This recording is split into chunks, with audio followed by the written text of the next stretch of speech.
Today's game on KFJB-TV is sponsored by First Rate Real Estate, Adland Engraving and Screen Print Company, Assured Partners, Brown's Shoe Fit, Central State Bank, your Marshalltown Dairy Queens, Eye Care Associates, Hy-Vee Marshalltown, Legends American Grill, Lennox Employees Credit Union, Marshalltown Area Chamber, Marshalltown Community College, Marshalltown School District, McGregor's Furniture and Mattress, Sandvik Enterprises, Scooters, Marshalltown, Sports Plus, State Farm, Tyler Pashong Agency, Wayward Social, Wells Fargo Advisors, Members First Community Credit Union, Van Wyck Wood Builders.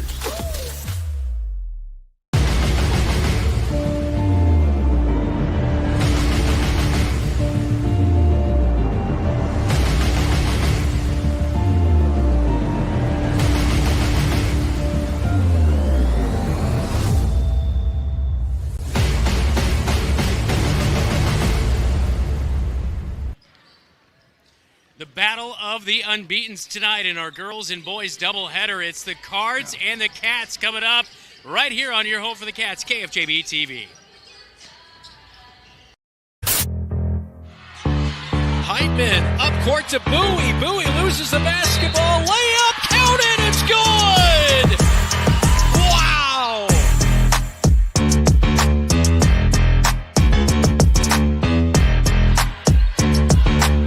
Hildebrand left wide open, and boom, knocks that one down. She goes inside. Wow, what a stupid score by Amira Johnson.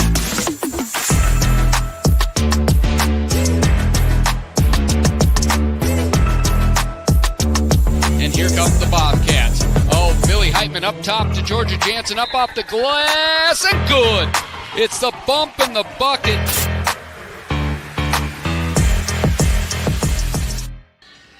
Inside the Marshalltown Roundhouse, I'm Brandon Lewis. Dylan Doe's alongside me. It's the Newton Cardinals in town to take on your Marshalltown Bobcats here tonight. Bobcat ladies coming off a nice road victory at the Lincoln Rail Splitters on Tuesday night. Finally got the offense going. Frankie Long finished with 16 points in that one. How do they keep the momentum going in a game where they've lost 6 in a row to the Newton Cardinals? Well, I really saw that they figured something out. One, Amira Johnson was able to push the pace. And once Amira was able to push the pace, get some easy buckets, Frankie just started to dominate. Coach Murphy said it in the postgame. She slowed down. It wasn't a rush. She knew she had position. She knew she had opportunity, and she continually was effective at the rim, ending up with 16 and 15. Newton Cardinals are down numbers from a year ago. They didn't even bring a JV here tonight, and you look at their varsity roster, quite considerably lower than a year ago. That's going to test their depth here tonight. How do the Bobcats take advantage of that? Well, I think one is you got to keep on the glass and go to Frankie early. Addison Sabula, averaging about 12 rebounds a game. She's only 5'8", but she's really the one on the glass, and Frankie's just got to attack her, get her in early foul trouble, because like you said, that's a very thin bench. Not just players they don't want to play, but there just aren't jerseys to put in the game. Bobcats looking to keep it going here tonight and move to 3-0 on the season. Coming up, our pregame chat with head coach Brian Murphy.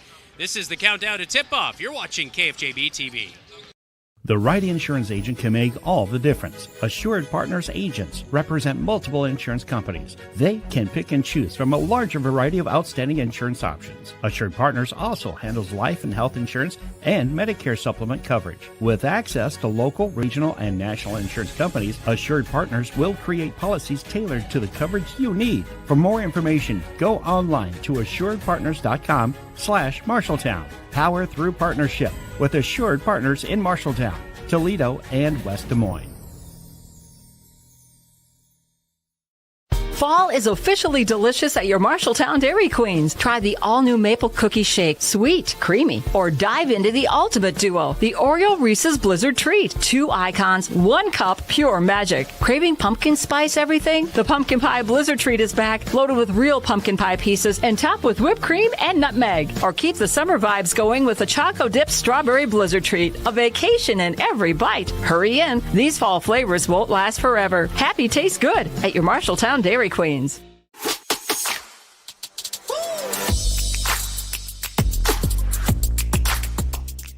Welcome back into the Countdown to Tip-Off. It is the Cards and the Cats coming up in just a little bit here tonight, joined by head coach Brian Murphy for the Marshalltown Bobcat girls basketball program, coach 2-0 heading into tonight. Your team really seemed like that, finding that shooting form on Tuesday night after struggling on the offensive side. But as we know, on the defensive side, you guys always bring your lunch pail. That's going to be such a key one in this one here tonight, as they bring back a few of their players that were, good and successful against you guys last year. What do you know you need to kind of lock down on that defensive side here tonight? Number one, it sounds a little counterintuitive. Our defensive key is taking the care of the ball on offense. We gifted them a lot of offense last year with whether it was turnovers that led to fast break layups or just off of rebounds not getting back correctly. So we've got to do ourselves a favor on the offensive end by allowing ourselves to get set on defense, because I think in the half court we stand a really good chance on slowing them down and stopping them most of the time. But they love to get out in transition, especially off steals and those kind of long rebounds, so we got to make sure we're in position and being disciplined throughout the whole night.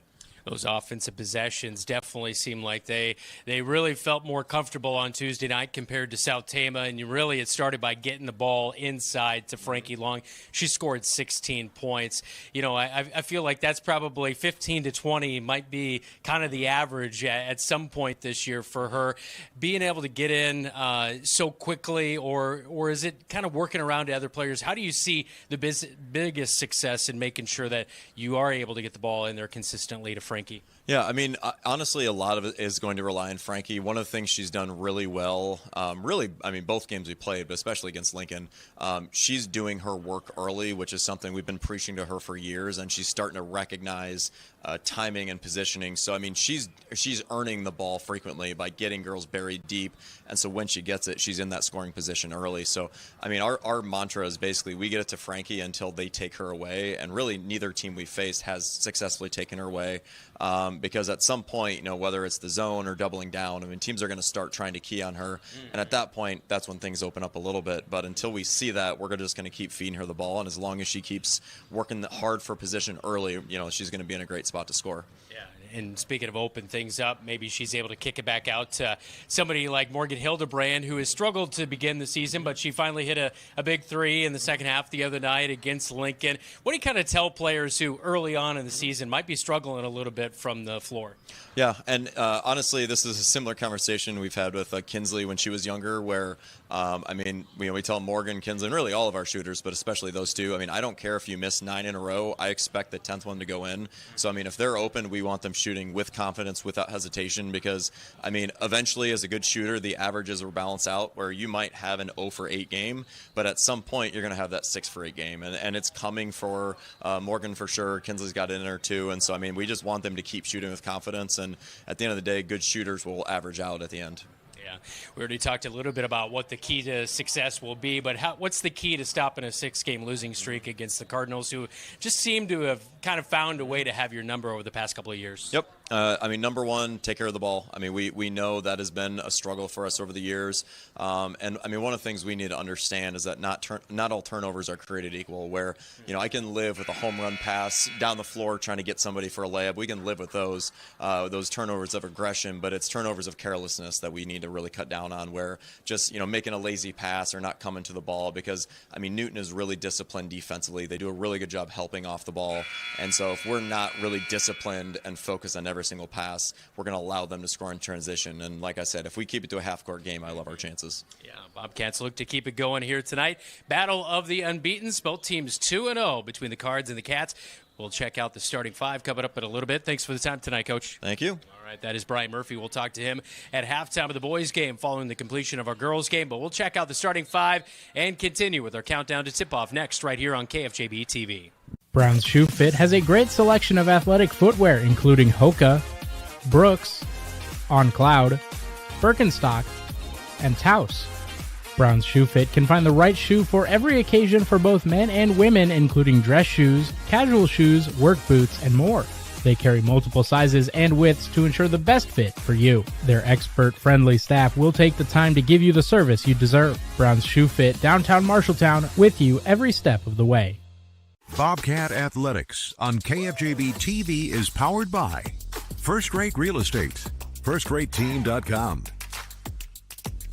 Adland Engraving and Screen Print Company, AdlandEngraving.com, Assured Partners, power through partnership. Your Marshalltown Dairy Queens. And Brown Shoe Fit, with you every step. Back in for tonight's starting lineups, all brought to you by Sandvik Enterprises in Marshalltown. Let them deliver for you while we deliver you the starting lineup. First off, for the Newton Cardinals, out of the Little Hawkeye, they're 2-0 behind head coach Jake Bennett. A year ago, they went 11-12 and just 2-10 in conference play. Sophia Cody will start tonight, a 5'6" sophomore guard, 7 points per game, 2 rebounds per game a year ago. Cameron Klein will start, number 14, 6 points per game, 3 rebounds per game a year ago. Peyton Karkoff, 13 points per game, 4.5 rebounds a year ago for the 5'4" junior guard. Addison Sabula is averaging 10.5 points per game last year with 13 rebounds, a 5'8" sophomore forward. And Brooke Jarvis will get the start tonight, 2 points per game, 1.5 rebounds a year ago, 5'10" junior center. Meanwhile, for the Marshalltown Bobcats tonight, it'll go like this. Amara Johnson, number 3, a 5'2" junior guard. 10 points per game so far this year with 5 rebounds per game. Off to a good start this year. Number 11, Kinsley Bowie, 4 points per game, 10 rebounds per game, or 10 total rebounds so far on the season. Millie Heitman, number 20, will get the start. She is averaging 7 points per game. She has 20 rebounds hauled in on the season, a 6'1" senior. Number 23, Georgia Jansen will get the go tonight, averaging 4.5 points per game, a 5'11" senior. Number 44, Frankie Long, 12 points per game right now. She's racked up 21 total rebounds in just 2 games. A 6'2" junior center will get the start. That is our Sandvik starting lineups here on News Talk 1230 AM, 93.9 FM, and on KFJB-TV. Looking for top-notch eye care close to home? Eye Care Associates, with offices in Marshalltown, Conrad, and Toledo, has proudly served Central Iowa since 1990. Their expert team provides eye exams for all ages, designer frames, contact lens fittings, and treatment for glaucoma, cataracts, and other eye conditions. With advanced technology, a welcoming staff, and convenient online booking, your next visit is easier than ever. Visit visionsource-marshalltowneyecare.com today. Eye Care Associates, your vision is their priority. The following is a presentation of Bobcat Athletics on KFJB-TV.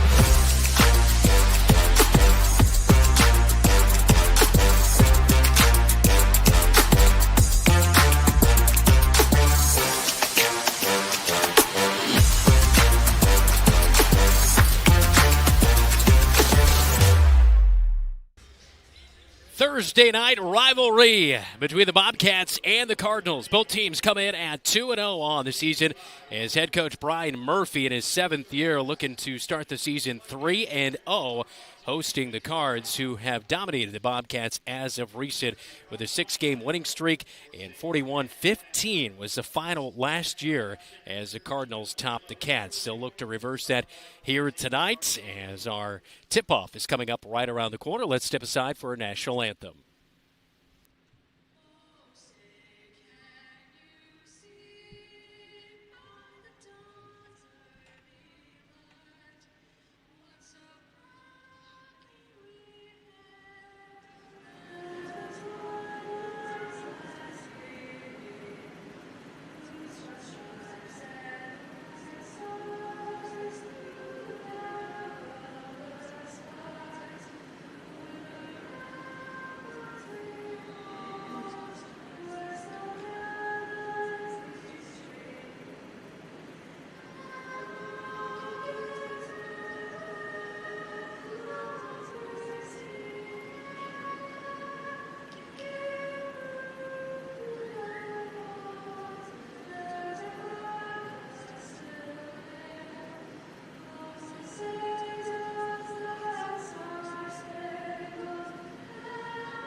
8 minutes on the clock, just about ready to tip things off inside the Marshalltown Roundhouse. Time for tonight's Keys to the Game, all presented by First Rate Real Estate, FirstRateTeam.com. Dylan?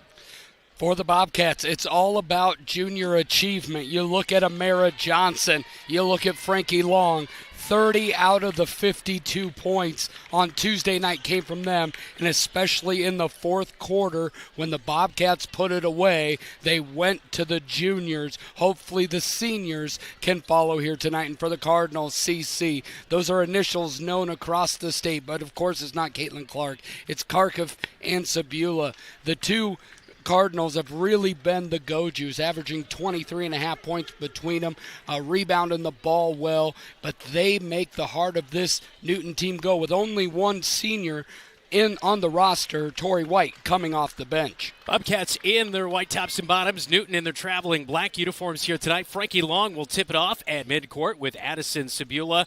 The 5'8 sophomore will give it a go against the junior, who stands at 6'2 for the Bobcats. 8 on the clock. We are ready to get going. 2-2-0 teams.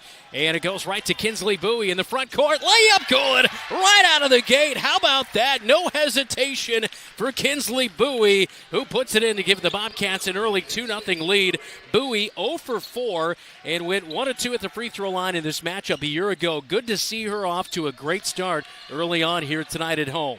Yeah, the Cats turned the ball over 29 times in that contest last year, only scoring 15 points. They struggled to get any form of rhythm early. To see kind of the wayward jump ball, it was a little bit of an awkward jump ball, work out in the Bobcat favor. Nice to see 2 on the scoreboard for the Cats. Kinsley Bowie picks up a foul as Kharkiv went down to the left block and earns 2 free throws. The shot was no good, and she drops in the first one. As Kharkiv, a year ago at the free throw line, 71%, and she knocks down both free throws, and we are knotted up at 2 apiece. Not even 30 seconds into our contest here tonight in the Marshalltown Roundhouse. Amara Johnson over the timeline on that cat logo, swings it to Heitman, right wing, down to the right block, baseline, good feed, Jansen, runner, it is good. From the left block, Georgia Jansen coming in from the near side wing and gives the Cats the lead back 4-2. Great to have you along for our first game on the radio side of things here tonight on News Talk 1230 AM and FM 93.9. And down the right side, Frankie Long with an early block going inside is Cameron Klein, rejected by Frankie Long. Heitman brings it up the court. Free throw line, swings it to Jansen. Now skip pass over to the right wing. Now to Amara Johnson in the deep hole on the far side. Back to the top to Heitman. Heitman drives down the left side and out of control, loses the basketball. It was kind of ripped away by Klein. Here come the Cardinals in transition. And a hesitation moving right to the block and got to cut her off. Peyton Kharkiv a year ago was a problem, and she's a problem here tonight. She had 9 points, 5 rebounds a year ago in this matchup, but overall she had a good season, averaging 13 points per game and 4.5 rebounds. She was able to change speeds on that dribble, get them on the hip, and put in her 4th point. Bowie a 3 off the right side of the iron from the left wing. Jansen with an offensive rebound. Swings it back to Heitman. Drops it into Frankie Long, and she is fouled from behind. And that will be the first team foul on the Newton Cardinals. It comes in on Brooke Jarvis. As we take a look at that, the last block by Frankie Long. Did it so well a year ago. She has just 2 on the season coming into this contest here tonight. But she led the team last year with 72 blocks. Baseline right side, Heitman finds Jansen, but it's a bounce pass on the inbounds, taken away by Klein. And thrown away immediately into the scorer's table as they were looking to get it up to Kharkiv on the near side, going to your right side of your radio dial. So a turnover right back to the Bobcats. A year ago in this game, 29 turnovers. And the Bobcats have done that so well this year, where they have limited the turnovers in their games. And it's been a much more positive for this year, unlike last year. Jansen 3, loads up near side, corner splash, it's good for Georgia Jansen. It's been a struggle for her. That's her first 3 of the season, and she has 5 first quarter points. Georgia was hot to start that Lincoln game offensively, defensively. She gave them a spark. There she spot up. Millie's created some issues when she's been able to drive baseline and has 2 assists to Georgia Jansen. totaling her 5 points. Really like when Millie is able to drive deep into that and do that kick pass out to the corner. 7-4 lead after the Jansen 3. Cardinals have it in the front court. There was a foul on the Bobcats, and Mara Johnson. That is her first of the night. Shots off the mark. Bobcats with a quick outlet pass up to Millie Heitman, who runs the floor down to the left block. Up and under. It is no good, and it looks like Frankie Long came in after the fact and tipped that one away. It will go back to the Cardinals with 5:25 opening quarter, 7-4 Cats lead. Millie just got bumped off a little bit. When the Cats come back on offense, one thing that I'm looking for, as it looks number 22, Tori White, the lone senior, comes in for Garvis, is to go into Frankie. They're going to try to play behind her, and we already saw with the early foul on Garvis that they're going to play that a little, they're going to call that a little bit tight. They're not going to allow her to be physical. Tori White did not start here tonight, but she started both of their 2 games to begin the season, so comes off the bench here tonight. Nice backdoor pass, but tries to get over Frankie Long. Couldn't. Heitman swatted the ball away from Sabula, and it is called a foul, and Heitman will pick up her first foul. 3rd team foul here in the opening quarter with 5:08 to go. First quarter, 7-4. Bobcats still leading. And that will be a shooting foul, apparently. Did not look like it was in the act of shooting. Well, it looked like she got called more for the motion her arm made than the contact she made. Thought it was a clean swipe away, and Sabula misses the first free throw. Another one to come a year ago for Sabula, 83% at the free throw stripe. In this matchup a year ago, she had just 2 points. And 83% this season through 2 games. She makes the second free throw. And it's 7-5. Bobcats still with a 2-point advantage. Jamera Johnson surveying the field. Drives to the right wing. Looking to get it inside to Frankie Long. Nothing there. Back to Heitman, top of the key. She'll angle dribble to the left wing. And Sabula's fronting her. A runner in the paint is no good by Millie Heitman. Quick rebound brought in by Sabula. Run the floor with Karkuff. Frankie Long stepping out and bumps her.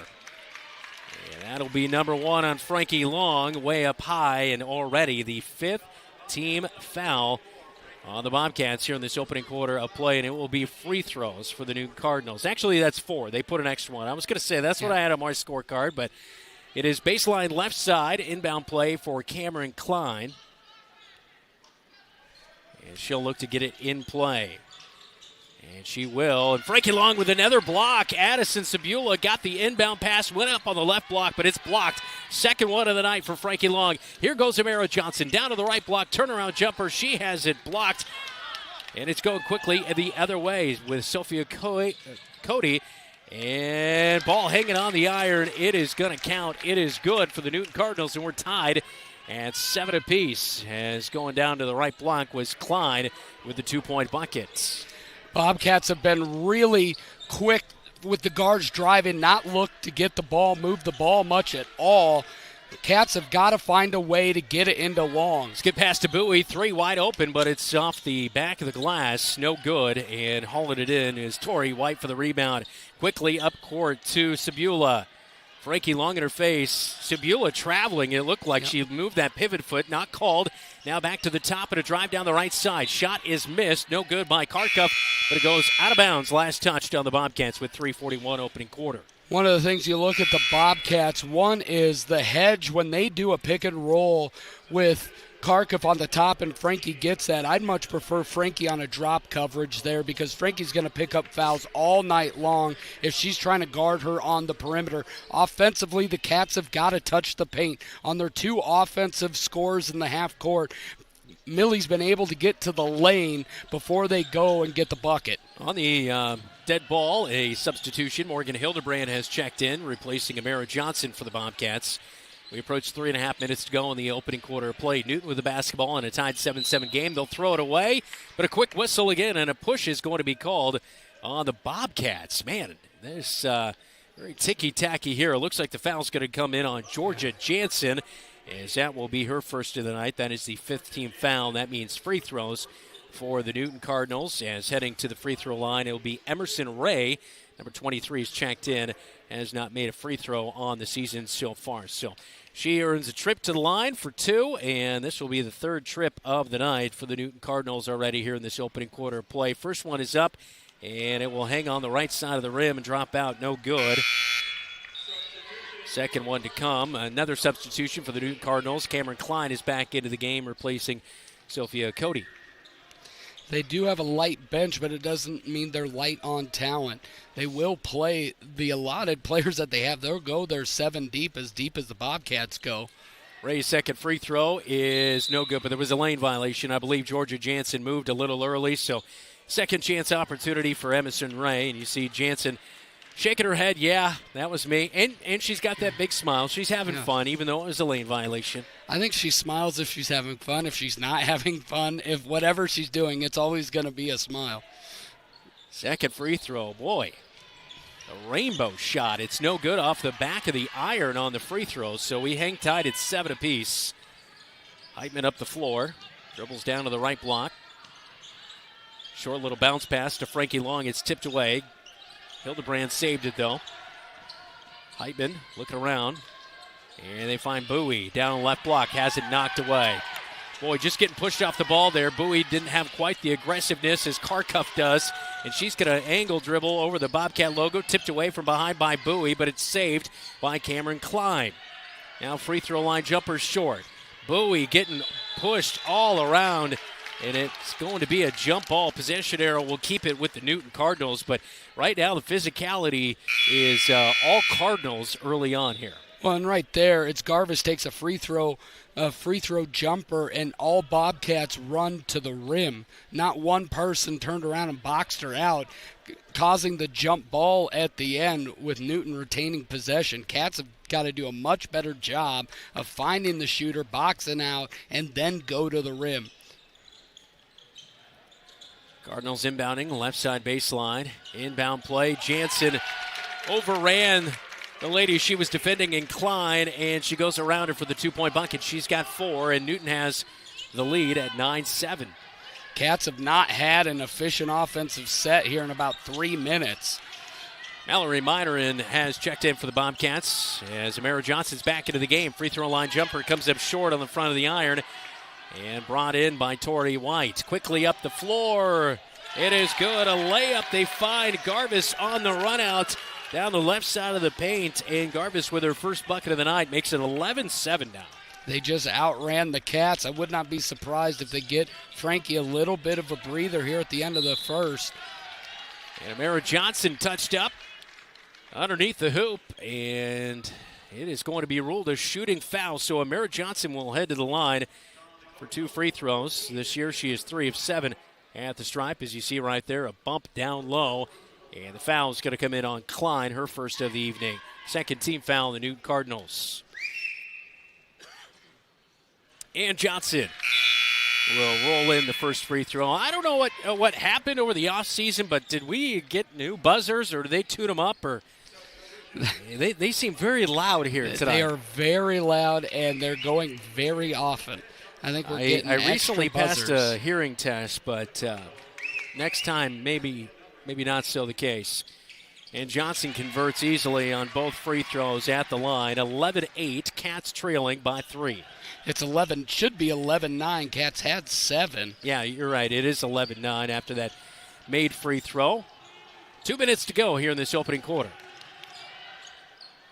And thrown away. They try to inlet it into the left block, but it's picked off by the Bobcats. Here comes Heitman over the Cat logo at mid-floor. Free throw line, kicks it out, near side, wide open, Hildebrand. Oh, just can't get that one to go off the left side of the iron. She hustles in to try to get her own miss, but ends up tipping it out of bounds right in front of Cameron Klein. It will be back to the Cards. And they do have the scoreboard updated. We had it right, 11-9, 2-point game. That's right. Millie Heitman did a really nice job again getting to the lane to create, not necessarily to score, but create. Morgan was right on line, just back ironed. Garvis gets a pass, but Bowie blocks the shot, and Heitman comes away with the loose basketball. Under 90 seconds to go in the opening quarter. Bobcats looking to tie or take the lead back here on this possession as they host the Newton Cardinals here tonight. Mallory Myron at the top of the key, just dribbling around, gets it to Heitman. Now skip pass to Bowie. Thought about the 3, did not. Now to Amara Johnson, left wing, dribbles around Her lady passes to Myron, wasn't ready for the basketball, loses it out of bounds. Turnover Cats with 59 seconds to go in the first quarter.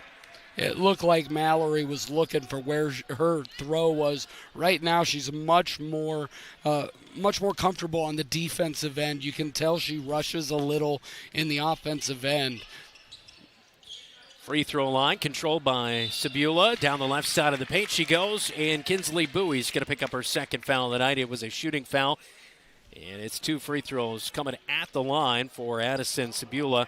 And she made a trip earlier in this corner. She went 1 of 2 at the stripe. So 48 seconds to go in the first quarter between two teams who are 2-0 heading into this one. Bobcats with wins over South Tama and Lincoln. Sheraton and Grinnell fell victim to the Newton Cardinals. And the first free throw is good. It makes it 12-9.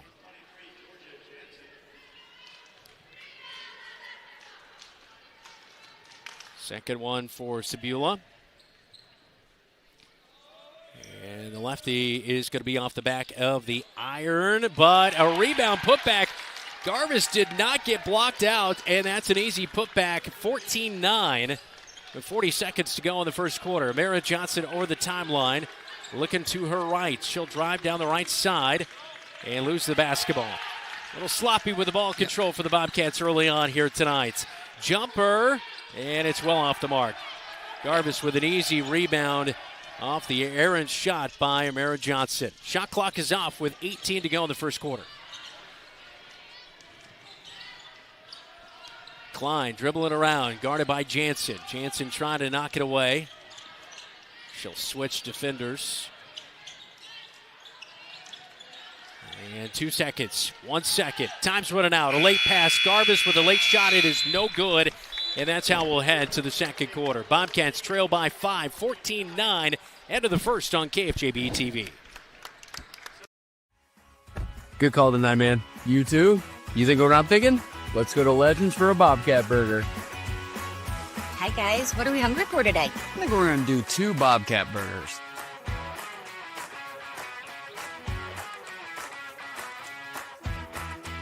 Whether it's pre-game or post-game. Or during the game, it's Legends American Grill in Marshalltown. Hi, I'm Mara Johnson. This is your home for the Cats, KFJB-TV. Welcome back to the Marshalltown Roundhouse. I'm Brandon Lewis. Dylan Jones alongside me tonight. Our producer, Zach Tomish, and Keith Stewart and Joe Cornwell on our camera coverage. Jeff Brooks back in the radio studios with a scoreboard update. Let's get one right now. All brought to you by Central State Bank. Dylan? Thank you very much, Brooks. These are a couple canceled games tonight. Ames versus North is canceled. BCLUW versus Valley Lutheran is canceled. 2 games in action. South Hardin girls 13, Jessup Jayhawks 10, Iowa Falls Alden 13, South Hamilton 7. Up on the Marshalltown Hy-Vee scoreboard, Bobcats trailing by 5 at the beginning of the second quarter, and just not a whole lot of offensive flow early on here for the Cats. The Cats have got all 9 points when the ball touches the paint. 1 in transition. 1 was a kick out for 3 where they have struggled. They've had a lot of empty possessions where it's just one and done. Dribble into the lane and shoot up, but there Amara Johnson clashes it off the glass to no avail. Yeah, trying to go down the right side of the paint for a layup as she threw it up off the glass, but it was no good. And now Jansen comes away with the steal but loses the basketball. Easy jumper for the right high post. It is missed. Morgan Hildebrand gets the rebound and lets the defense get set up as she'll bring it over midcourt now. And run the point. She'll look to her left side as she'll dribble left, the left wing, and has it swatted away. Taken away by Karkuff. She is just out physical the Bobcats here tonight. Amara Johnson stops her for a second, but Frankie Long from behind fouls Karkuff as she goes up for the shot, and that will be an and 1. Count the bucket and a free throw to come here for Karkuff, who has just been all over the place, averaging 13 points per game, 4.5 rebounds per game through a couple of games, but man, that was a tough break. She stole it away from Hildebrand, and then the Bobcats looked to maybe have a stop with Amara Johnson getting in her way, but then Frankie Long commits the foul after she gets the basketball back. Yeah, Frankie just went into her instead of going straight up, but Karkuff did it really well last year. As Kharkiv misses, Jansen gets the rebound. She will really press the ball, extend it out towards the baseline there, and got a steal. Heitman, why not? The defense slacked off. The three is no good. It's tipped out to the Bobcats keep it. Amara Johnson, hesitation move, picks up her dribble. Now they get it to Jansen, and I believe the officials have a question on the shot clock here, I believe, on it resetting. I think it's reset all the way. Oh, yeah. And they'll adjust or maybe the shot clock did not reset. So there's 31 seconds. So I think the shot clock should have reset on that missed, and it did not. And so they will stop it. Good catch by the official right there. Bobcats trailing by 7 as we are a minute gone in the second quarter of play. Hildebrand gets a feed from Amara Johnson. Wide open three off the back of the iron. Johnson gets the rebound. Free throw line jumper. She's touched. And the shot is no good, but 2 free throws on the shooting foul for Amara Johnson. Frankie Long has 1 touch in scoring position here tonight. 1. And it feels like the ball is made of lava maybe. It's real quick. There's not much flow, not much offensive set. Amara has done a nice job from the line here tonight, but really there is no intention or flow on the offensive end for the Cats so far. 3 of 3 at the stripe for Amara Johnson. One more to come here with 6:45, second quarter. And she can't cut the lead to 5. So we'll remain 16-10 as that one rims out left side. And Newton with the rebound. Kharkiv will control the basketball. Samara Johnson will guard her. Into the front court she comes. Morgan Hildebrand will slide over and cover her. Looks like a 2-3 zone. Yeah, it looks like they're extending out there. Let's look at that. A drive inside off the front of the iron. Hildebrand with a nice rebound off the Torrey White miss. And now they're going to say as Heitman brought it down, they got tied up, and the possession arrow is with the Newton Cardinals. So it'll stay with the Cards. And Brian Murphy is like, Georgia, you got to rip through on that. Millie Heitman. Or Millie, you got to rip through that. That's not a jump ball. I don't know how that's a jump ball there. That is a really rough call. You don't see many one-handed jump balls called. Bounce pass inbound, swatted away. It looked like Heitman got a piece of that along with Georgia Jansen. She has the basketball, brings it up the floor quickly.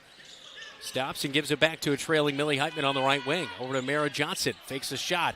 Now back to Georgia Jansen, drives baseline and loses it. She got too close to the end line and just threw the ball back towards the floor, and the Newton Cardinals come away with it. Kharkiv inside, Frankie Long with her third block of the night. Outlets to Heitman. Here she comes up the floor. Amara Johnson in transition, thought about the three, brings it down. Georgia Jansen, extra pass over to Heitman. Give and go. Down to Jansen off the left side of the iron. Jansen hits the deck but travels with it, and it's back to the Newton Cardinals. Georgia Jansen doing a nice job of running the floor. She gave it to Heitman, went right down the right side of the paint, got set up, just couldn't convert on that shot, came up short. Just came up short on the side, but really like the activity when Georgia's been able to get the ball, give it up, and her and Millie have had a couple good opportunities of that two-man game there. Just couldn't keep her feet and traveled with the basketball. One thing Newton is doing, they are just sucking in. Everything is that perimeter defense just sucking in on Frankie. So you'd love to see an inside, get it right back outside, see if we can knock down a couple threes from the outside. Jansen swats it away from Emerson Ray, but Ray was the one to touch it last. As we see Kharkiv on that drive and that Frankie Long block. 16-10, Bobcats trailing in this one with 5:29 in the second quarter. Bobcat basketball right in front of the student section. And Bowie will pass it into Amara Johnson, who will check out Brian Murphy for the offensive play call. Over into the front court she'll come, guarded by Cameron Klein. Over to Millie Heitman. It's now a 2-3 zone. They're really packing it in. Bowie takes a shot from the right wing, an air ball as Amara Johnson tries to save it from going out of bounds. But the Bobcats really off the mark here tonight, especially from downtown. Yeah, and last year they shot the ball really poorly from three. They shot it for 18% in the entire game against Newton. with the defense they're trying to play here tonight where everything's packed in, Cats are going to have to make one. Jansen knocks the ball away, but it goes right to Tori White. She takes it for an easy layup on the left side of the hoop for 2. As White will pick up her first bucket of the night. 18-10, Bobcats trailing at home.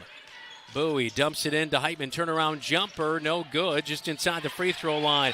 Ball hits the deck, a tie up, and Frankie Long forces the jump ball. It'll stay with the Bobcats. And on that last play on the other end, Cats, when you get it to that short corner on a zone and the Cats brought over a trap, no one was left in the middle. Nobody rotated from the backside to make for an easy layup. Bowie inbounds baseline left side. Throws it up high for Frankie Long, and a foul on the floor. Frankie not happy, and it's not going to be a shooting foul. Officials going to get together, and our near side official kind of shaking his head after he had a little conversation with our baseline official. And I think the near side official was saying, hey, that might have been a shooting foul. Frankie not happy about the contact down low, but that can be said every game as Frankie usually double or triple teamed right away.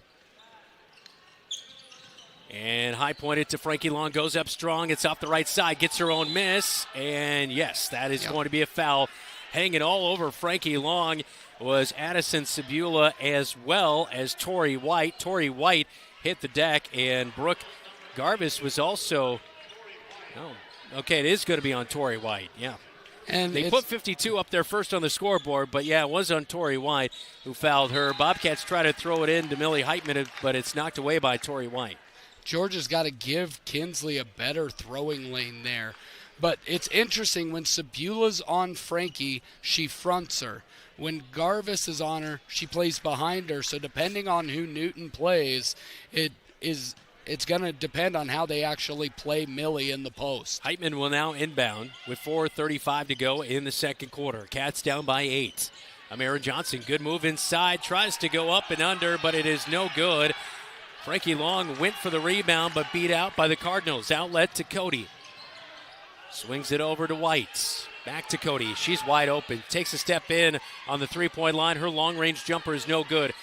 Bobcats got beat out by the rebound by Sebula on the left block, but Frankie Long gets the basketball in the end, and 4:11 in the second quarter. It's Bobcat basketball, trailing by 8. Timeout Cats. We'll take it with them on KFJB-TV. At Lennox Employees Credit Union, you're more than a member, you're family. Since 1948, we've been helping members and their families save more, borrow smarter, and reach their financial goals. Whether it's a low-rate auto loan, a mortgage that feels manageable, or simply a savings account that grows with you, we're here to make banking simple and stress-free. Discover the credit union difference today. Visit Lennox Employees Credit Union, 1004 East Main in Marshalltown, where people helping people is more than a motto, it's who we are. Learn more at lennoxecu.com. Member NCUA, Equal Housing Lender.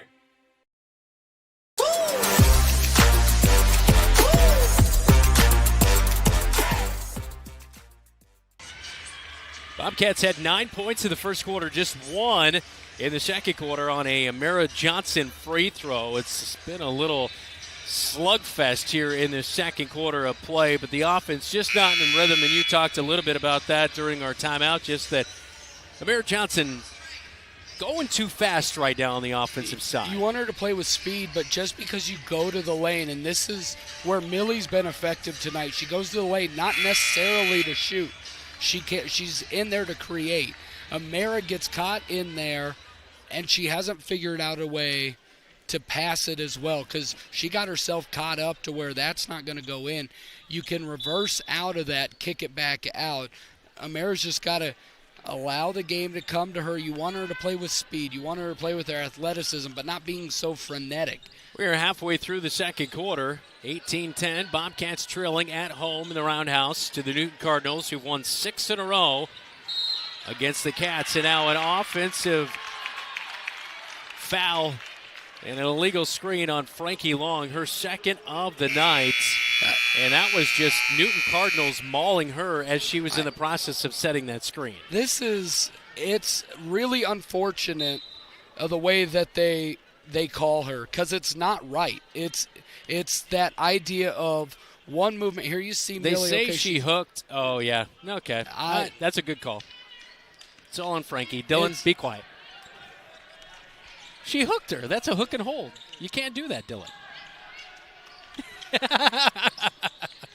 Free throw line, Cameron Klein. And her shot is no good. Bobcats hit the deck. It looks like we're going to have a jump ball possession arrow with the Cardinals. What I'll say is the hook, you don't actually know who hooked. You just see she got in, and then you can tell that hook on the spin. It's just, it is what it is. Emerson Ray will inbound for the Newton Cardinals. Catch and shoot, no good by Tori White. Rebound by the senior, making the play in Kinsley Bowie, and she was immediately fouled with the Newton Cardinals hanging all over as Tori White missed it and picks up the frustration foul after the miss. And that is number 4 on the Newton Cardinals here in the second quarter as Bowie with the rebound. It is interesting with Frankie now out. I think the frustration for her all night is, yes, she's getting hit. She's also just not getting touches. Amir Johnson near side opens up for 3. The feed for her off the back of the iron. A couple of Newton Cardinals run into themselves, but Emerson Ray comes away with a rebound. Outlet to Karkuff, who's guarded by Amira Johnson at the top of the key. Over to Tori White, drives into the paint. Boy, it might have been an extra step in there. It was close. Oh, my gosh. But underneath the hoop, she just kind of passed it away. And they're going to call foul randomly on the Bobcats here, and that will send Tori White to the free throw line, as that foul will come in on Millie Heitman. That'll be your second of the night. We take a look at the Tyler Prashong State Farm replay here. White was a little out of control. And where is the it did look like Heitman was kind of set up there in the paint. They did call it on Heitman. Yeah. And the free throw's off the right side of the iron by Tori White. No good. Second free throw to come. As a new substitution here, Amira Johnson into the game, as well as Morgan Hildebrand, Georgia Jansen, Kinsley Bowie, Millie Heitman, the 5 on the floor for the Cats. Tori White's second free throw is up, and that one is good. So she will split him at the line. Tori White with 3 points tonight for the Newton Cardinals, and now a 19-10 lead, second quarter. 3 minutes to go before halftime. Bowie, right wing, picks up her dribble over to Hildebrand, top of the key. Looking inside, finds Jansen, free throw line, gets the feedback. Hildebrand wide open, but it's off the left side of the iron. Bobcats cannot find a bucket, but Amira Johnson with good pressure and forces Klein to turn it over. She loses the basketball, tries to save it, cannot do so, and the Cats will retain possession with under 3 to go. Cats have really been, again, not to just belabor the point, but there has not been any paint touches. There has not been any drives with the intention. There you go. You get a paint touch right there. Thank you for shutting my mouth there, Kinsley. Great job, Millie, because that's where it's come. That's where the points have come, getting paint touches. Good baseline pass there by Kinsley Bowie to find Millie Heitman for the 2-point bucket. Ends a scoring drought here in the second quarter for the Bobcats. Newton Cardinals in the front court. Free throw line jumpers off the front of the iron, but nobody boxes it out. Sabula, who comes up with a rebound. Second chance opportunity. 3 on the left wing. Way up. Nobody blocks out this time. Klein. Another second chance opportunity. Cody picks up her dribble. Swings it top of the key to Karkuff. Her runner in the paint is no good. And they're going to rule it out on Millie Heitman last as she went for it along with Sabulo, so it'll stay with the Newton Cardinals. But, man, not a whole lot of boxing out going on for the Bobcats here tonight. We have a timeout on the floor. Up on the Ivy scoreboard, Bobcats trail 19-12, second quarter, 2:05 to go.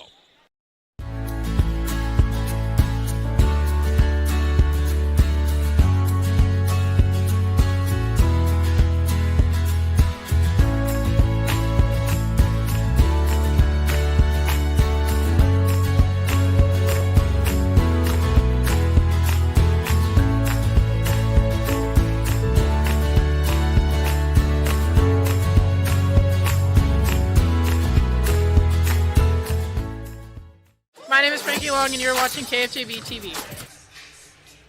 19-12, 2:05, second quarter. Thanks for joining us tonight on News Talk 1230 AM, 93.9 FM. And right here on KFJB-TV, be sure to hit the like button and subscribe. We appreciate your support of Bobcat Athletics. And be sure to turn on those upcoming game notifications so you don't miss any Bobcat action. Cardinal basketball, they throw it right to Georgia Jansen on the inbound. It's a 2-on-1. Amara Johnson will push, and she'll take it all the way, and she is contacted by Peyton Karkuff, who looks around and says, whoo, I don't know. That might have been all ball there, but it is sending Amara Johnson to the free throw line. For the third time tonight, she'll head to the stripe. You'd like to see Amara drop that one off. It looked like Karkuff got all ball on that one. There's a lot of whistles, and there's a lot of whistles coming from one individual more than others here tonight. First free throw is good. That's all ball. And it's called from the opposite side there. But we'll take it. Amara Johnson 4-5 at the stripe. Her sixth free throw to come. And she will convert 5 of 6. And that's keeping the Bobcats around in this one. Down by 5 now with under 2 minutes to go in the second quarter. Newton Cardinals will push it over the timeline with Klein. Picks up her dribble, swings it back to Cody. And there's a couple of Bobcats step out on her. Near side to Garvis. Garvis cross-court pass almost picked up by Morgan Hildebrand. And now bumped is Klein by Georgia Jansen. And Jansen will pick up a foul. That is her second of the night. Fourth team foul here in the second quarter with 1:43 to go. And the Cats are basically playing a 1-3-1 zone, which is all about having to make it off of, you have to move on that. And out of this out of bounds, they'll drop into a 2-3, but Morgan's able to get the steal. Yeah, right to Morgan Hildebrand on the bounce pass. Amara Johnson, left wing, swings it to Bowie. Now they reverse it to the right wing to Heitman. Back to Hildebrand, wide open from the top of the key. In and out, and Heitman gets the rebound, but they're going to say a push on the offensive rebound on Millie Heitman, and that is her third of the night. Boy, a lot of quick whistles here tonight inside the Roundhouse. Yeah, and Millie doesn't quite know what she did. It really is a lot of whistles, and really, let's look here. She was pretty open. They're calling a push on that, but that was minimal. Yeah, minimal. And that is the fifth team foul here in the second quarter. So that sends Emerson Ray to the free throw stripe, a 5'10 sophomore at the line. It did dislodge her a little bit, probably because she moved on that, is why they called it. It's going to be a miss off the glass there for Emerson Ray. Millie Heitman apparently got a warning, too, for shooting the ball after the foul was called for a delay of the game. So the Stripes letting you know they are in the house as Ray no good. And a lane violation on the Newton Cardinals as I believe Ray stepped over the free throw line as the official comes to the line and explains that to her, and it will be Bobcat basketball. So no good by Ray on both free throws. She is 0 for 4 tonight at the stripe. Bobcats need a bucket here as we approach a minute to go before halftime. Hildebrand, left wing over to the right wing to Bowie, and she'll get the feedback. Looking around, we have not seen Frankie Long. Of course, a couple of fouls here tonight on her. Yeah, she has 3, and she tends to pick them up in bunches. Hildebrand pushed away. She Jansen. Now Amara Johnson wide open 3. Keeps shooting. No good. But Millie Heitman with a rebound inside. Putback is no good. But Georgia Jansen follows. Get the basketball back. Now to Hildebrand with 45 seconds to go before halftime. Over to Bowie. Had a little bit of room. Did not take the 3. Now they find Heitman. Free throw line. Wide open is Bowie this time. Makes him pay! Bowie with her first 3 of the night. She has 5. And just like that, it's back to a 2-point game before halftime. Shot clock is off for Newton. 27 seconds to go. Top of the key. Cody has it. She is double teamed out high. Ball tipped away. Hildebrand almost had it. Amara Johnson comes up with it. A one-on-one to the rack. She'll go. No, it's going to be a charge. The feet were not even set for Cody, and they call it on Amara Johnson, and it's going the other way. We'll get a look at the replay here, all brought to you by Tyler Prashon State Farm, mtownproud.com. How can you call that? Cody's feet were not even set. Me? And it will be the second foul of the night on Amara Johnson. So Bobcats look to maybe have a chance to tie it up there as Amara Johnson's been really good at the free throw line here in the first half of action. Karkoff dribbling through some pressure, and they're going to catch Georgia Jansen for a bump and her third foul in this first half of action, as the Newton Cardinals will send Peyton Karkoff to the free throw line. Great job by Millie, her third assist on the game. That's one of the advantages of Millie playing at that free throw line. You have some length, but you also have a creator there, as Karkoff misses the first free throw. So Karkoff no good, as Jansen with 3, Millie Heitman with 3, and Frankie Long with 3 fouls here in the first half for the Bobcats. 7 seconds to go as Karkoff will nail the second free throw. And the Bobcats will look for potentially a big shot here right before the break. Could try to get this thing tied up. Newton Cardinals going to put a little bit of backcourt pressure on him. Amira Johnson gets the inbound. She over the timeline, finds Millie Heitman. Hildebrand, wide open 3. Well, she had a little bit of pressure in her face late as it's off the back of the iron. No good. And the Bobcats had a chance, but they worked themselves back into this one. It was a poor start to the second quarter, but a big 3 by Kinsley Bowie and good free throw shooting by Mara Johnson. Cats are back within 3, 20-17. They trail the Cardinals at halftime. We head to our halftime report with our Cat Connection and first half stats when we come back on Bobcat Basketball on KFJB-TV. From preschool to graduation day, Marshalltown Community School District prepares students for success in a global world. Embrace the lead with curriculum that prepares students for tomorrow's challenges, giving your child unmatched college and career advantages. Embrace the lead by developing talents beyond the classroom through extracurricular opportunities and by focusing on student well-being and whole child development. Create a global learning community right here in Marshalltown. Learn more at marshalltown.k12.ia.us. McGregor's Furniture and Mattress is your local furniture store in Marshalltown. With their extensive inventory, you're sure to make a winning selection when you shop McGregor's for your bedroom, living room, and dining room furnishings. McGregor's has the right play for every room in your home. McGregor's Furniture and Mattress is proud to be your locally owned and operated furniture store since 1896 and very proud to support Bobcat Athletics again this season. McGregor's Furniture and Mattress, downtown Marshalltown, open 7 days a week. Some say life is like a road trip. Is it a coincidence Scooter's Coffee is a drive-thru? We don't think so.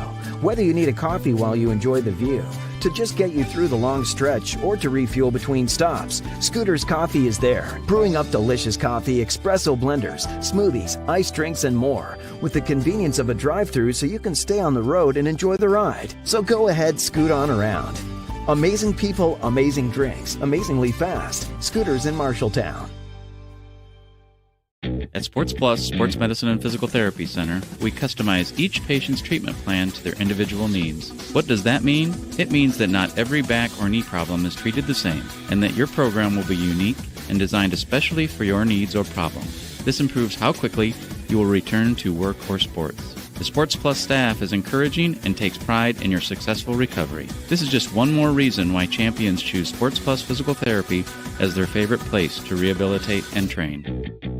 The Halftime Report, powered by Scouting America. Adventure on. At halftime of the Marshalltown Highview scoreboard, 20-17. Bobcats trailing by 3. They outscored Newton in the second quarter, 8-6. Frankie Long with no points. She has 3 fouls, but she also has 3 big block shots here tonight. She's been good on that defensive side. It's just been the offense that's been the struggle. Yeah, she's not been able to touch the ball very much offensively. She's touched the ball a whole lot on the defensive side. 20-17 at halftime. Coming up, it is our Cat Connection, and we'll also take a look at our halftime stats here at the Roundhouse. Boys game coming up right around the corner. Both teams 1-0. We're looking forward to that one. Bobcats trying to go to 3-0 on the season with a win here tonight as they host the Newton Cardinals. You're watching Bobcat Basketball on KFJB-TV. I didn't really have much growing up, but I did have a mom, and she gave me a strong foundation. She signed me up for Scouts. I quickly fell in love with the outdoors. Showed me how to take responsibility, how to work with other people, and how to become a leader. That made me a better athlete on the field. Scouting made me the man I am today.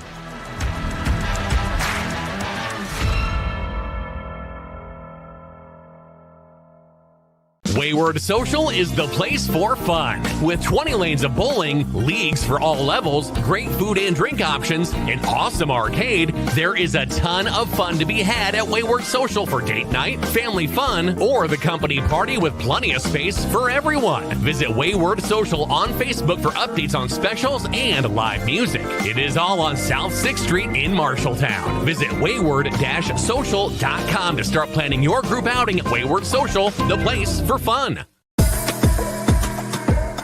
The Cat Connection, powered by State Farm, mtownproud.com. It is our Cat Connection with Kinsley Bowie for the Marshalltown Bobcat girls basketball program in her senior year. And, of course, all 4 years now that you've played, this basketball program has kind of taken a little bit of a step each and every year. How exciting has the improvement that you've seen been, but then also to know that this team with a lot of potential this year to do some great things out there on the basketball floor? How excited were you to get after it this year? I'm super excited. Conference champs, hopefully. Hopefully. Fingers crossed. Yes. You played a very tough conference, though, for girls basketball. I mean, Waterloo East is always scrappy. You look at Ames is always up there as well. Mason City has always been a very good basketball program as well. How much do you think that kind of helps season the team as well, with that experience against upper echelon, opponents? Helps us be better players. Mm-hmm. Yeah. Of course, heading into the season a year ago at this time, you were without Amara Johnson. You had to have a lot of other people kind of step into that role. You were playing a little bit of guard. We saw, Georgia Jansen move into there. Millie would run the point. How much has that kind of improved the flow of the offense, being able to have everybody kind of in their role to start this year and have Amara Johnson back? It's so much easier. It's just like a lot more put together compared to last season. Mm-hmm.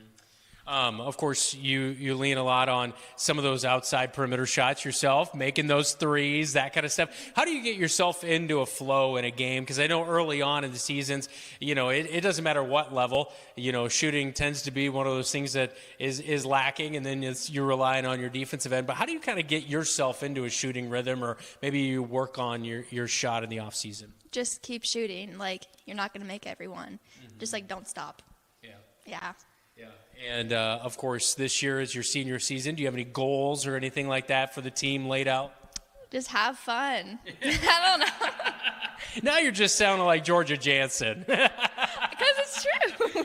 That is true. That is the most important aspect of it as well. All right, Kinsley, after your senior year, what other kind of things are you involved in? Or do you have any school plans yet? I'm going to Minnesota to play volleyball. Good for you. Good for you. All right, what school in Minnesota? The Gophers or? No. Okay. Minnesota West Tech. West Tech. Okay. It's in Worthington. Okay, Worthington, Minnesota. All right, my parents live up in Fairmont, so I know exactly where that is at. So we wish you nothing but the best of luck. Thank you. Kinsley Bowie, who is enjoying her final Cat Connection, right? Celebrating it is over. That is our Cat Connection with senior Kinsley Bowie right here on KFJB-TV.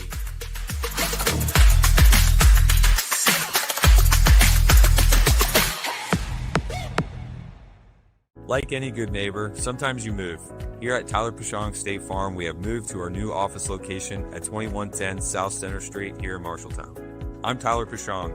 I'm so proud of my team and what we have helped build, but we couldn't have done it without you. We are passionate about what we do and care about the community we serve. I invite you to our new location and see how we can make a positive impact in your life. We'd love to talk to you about what makes you M-Town proud. You're an empty nester closing in on that retirement property. Chances are your plans didn't include mom moving in, but life happens and you do the right thing. Wells Fargo Advisors can help. For more than 125 years, we've created wealth management and investment strategies aimed at achieving our clients' personal financial goals. When retirement means caring for yourself and a loved one, turn to Wells Fargo Advisors. Together we'll go far. Wells Fargo Advisors is located at 14 East Southridge Road in Marshalltown. Call them at 641-752-5401. They're a member SIPC. Bobcat Athletics on KFJB-TV is powered by Central State Bank. Locations in Ames, State Center, and West Des Moines. Eye Care Associates of Marshalltown, Conrad, and Toledo. Hy-Vee of Marshalltown. It pays to perk with Hy-Vee perks. And Legends American Grill, Marshalltown Steakhouse. Back inside the Marshalltown Roundhouse, time for score updates here tonight. All brought to you by Central State Bank. Thanks to Jeff Brooks back in the radio studios providing our scores here tonight. Dylan? It's a bad day to be from the South. Jessup 24, South Hardin 18 at halftime. Iowa Falls Alden 22, South Hamilton 20. And that is in the third quarter.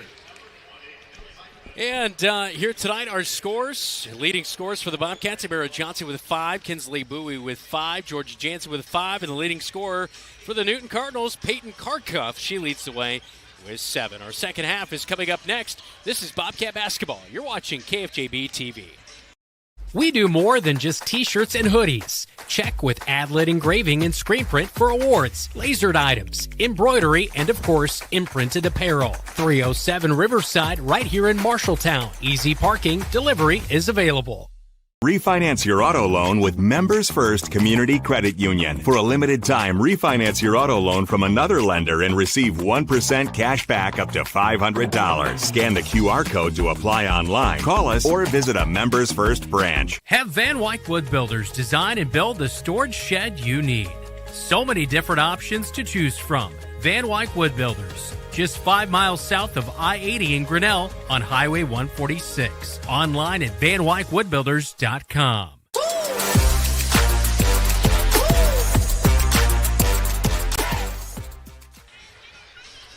20-17 is our score as we are just about ready to get the third quarter underway. I'm Brandon Lewis. He's Dylan Doze. Dylan, your key to the second half. It's really, how do you figure out a way to get Frankie the basketball? And my thought is you're going to probably see a lot more pick and roll and dive, because right now her starting on the block, Newton has really just pressed that defense in. On the defensive side, you're going to see a lot of zone from the Cats with the foul trouble. They have got to find a person to box out and to be able to rebound out of that zone. Bobcats get the basketball to start the third quarter as they're now operating on the right side of your radio dial. Jansen, free throw line, picks it up over to Heitman, far side corner. 3. It's going to be way too strong. Frankie Long, though, with a nice rebound on the backside of the right block. They go inside to Bowie. She has it just taken away, but Georgia Jansen comes up with the basketball, swings it over to Heitman, backdoor pass to Bowie. One extra pass too many, but it was knocked away by Newton, so it'll stay with the Bobcats with 7:29 third quarter, as Millie Heitman will look to inbound it on the baseline left side. We've got to get away from the bounce pass into the congested lane there. Cats got lucky there. Running out of time to throw it in. She'll get it into Amira Johnson way up high, left wing. Takes one dribble in, now has to get it to Heitman behind her. Free throw line, flips it underhand to Georgia Jansen, drops it back to her, turnaround jumper off the left side of the iron.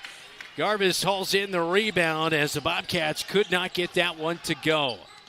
Karkuff, leading scorer, 7 points in that first half, swings it to Cody in the far side corner, tipped away. Bowie did a nice job defensively, but didn't help out Amira Johnson as the basketball was tipped out towards the midcourt stripe. They had to go into the backcourt to chase it down, and they'll bring it up near side with Klein.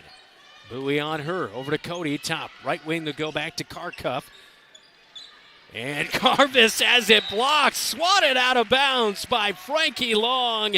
And it's going to stay with the Newton Cardinals, but the fourth block of the night for Frankie Long.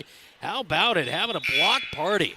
Garvis went with that stop-motion jump shot, just too slow of a release for that chance to go in. Frankie's arms, that 6'2" will come at you. Yeah, that long baseline jumper from the far side corner.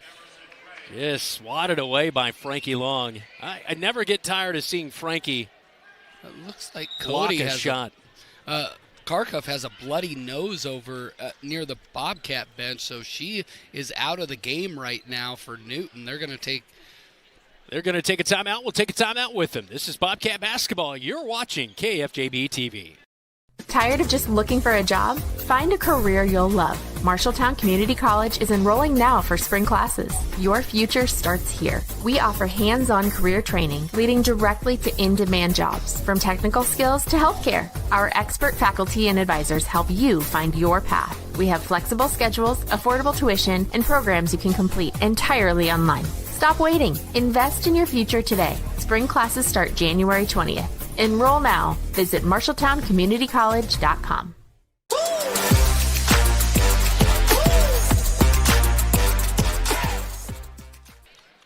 Welcome back to the Marshalltown Roundhouse. 20-17, 6:47 to go in the third quarter. Bobcats with the basketball as the floor being cleaned up on the far side as well, as Peyton Karkup with a bloody nose. And I think it was actually when she was trying to pass it to Garbus, that's when it happened. I think there was just some incidental contact on that play. And so she was getting checked out by the trainer. She is still getting looked at. And Mom and Dad are over there now, so that's yeah, they're going to take her back to the locker room. Yeah, definitely got that touched up pretty good there. And did they rule a foul or what? But because oh no, Frankie Long blocked the shot. Excuse me. No so foul, it's New Cardinal basketball. Catch and shoot on the inbound. It's off the back of the iron for Klein. No good. Bowie with a tough rebound, and they're going to rule a foul on Garbus. That will be her second foul of the night. Back to the Bobcats with 6:42, third quarter there. Off a nice rebound by Frankie Long. That is actually her third of the night on Brooke Garbus. Amara Johnson trots over the timeline into the front courts. Looking for Heitman coming off a screen. Takes a dribble, swings it to Bowie, top the key, back to Heitman. Had a little bit of room, thought about the three. Extra pass over to Jansen as she skips it over the left wing. Now down to the left block, cuts Heitman, and an extra pass. A little bit off the line there, going for Frankie Long, and it's tipped away by Cody. And she'll bring it over the timeline and wait for her teammates to catch up as Garbus kind of hit the deck after that play. You'd love to see Frankie to be hands ready on that. Bounce pass to Sebula is just stolen away by Georgia Jansen. She'll bring it up floor and loses it. I don't know what's going on. A little bit of heat in here. Some sweaty hands here tonight, but Georgia Jansen just loses that dribble. And Newton in transition hits Cody for a wide open three. In and out, it pops near side.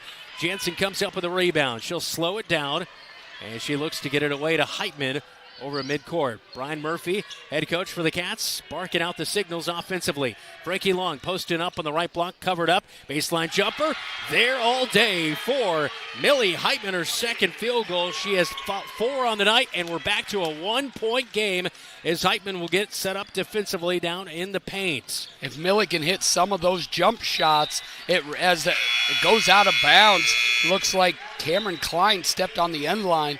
It's going to be a big deal. If Millie can hit those jump shots, they're going to have to come out and defend her, and Frankie won't have both being fronted and behind. It's about 15-foot range jumper on the baseline there. Good for Heitman. Bobcats in the front court. Get it down to Frankie Long. Turn around. She has it ripped away by Sebula, but it's off of Newton, and it will stay with them. But, man, they are all over Frankie Long as Sebula right in the face of Long as she turned around for that jumper inside. And just follow up. It just looks like that Karkup injury is Mom grabbed her stuff and left. So it's looks like it can be kind of serious up by the nose. Open for a three and pours it in. Boom, it goes for Bowie, her second three of the night. She has 8 points, and the Bobcats have the lead back 22-20. Are they changing it to a 2?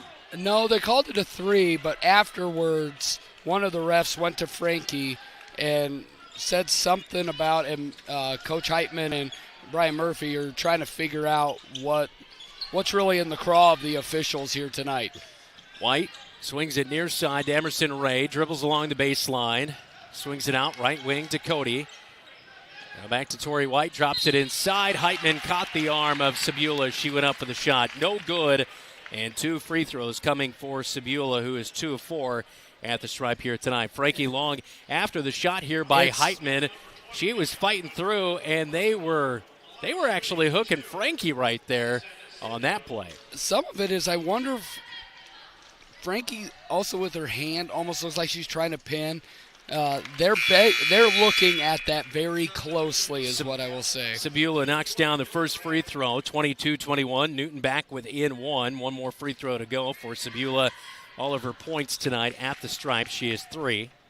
She becomes very important with no Kharkov right now, making the second, and with Garvis having those 3 fouls. Knotted up at 22 apiece, nearing the midway point of the third quarter. Amira Johnson up to Hildebrand, left wing, back to Bowie, top of the key. Back to Hildebrand. And she'll skip it over to Amira Johnson. Drives baseline, very aggressive play. Off the glass, no good. Sabula comes away with a rebound. But they say Amira Johnson tipped that one out of bounds as she went for the basketball.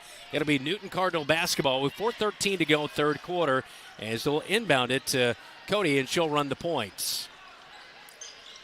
So undoubtedly the best player for the Newton Cardinals, averaging 13 a game. Kharkov out of this one. You hope for her sake it wasn't broken nose or something of that nature, but it definitely looked pretty severe as the senior comes up with a rebound in Kinsley Bowie.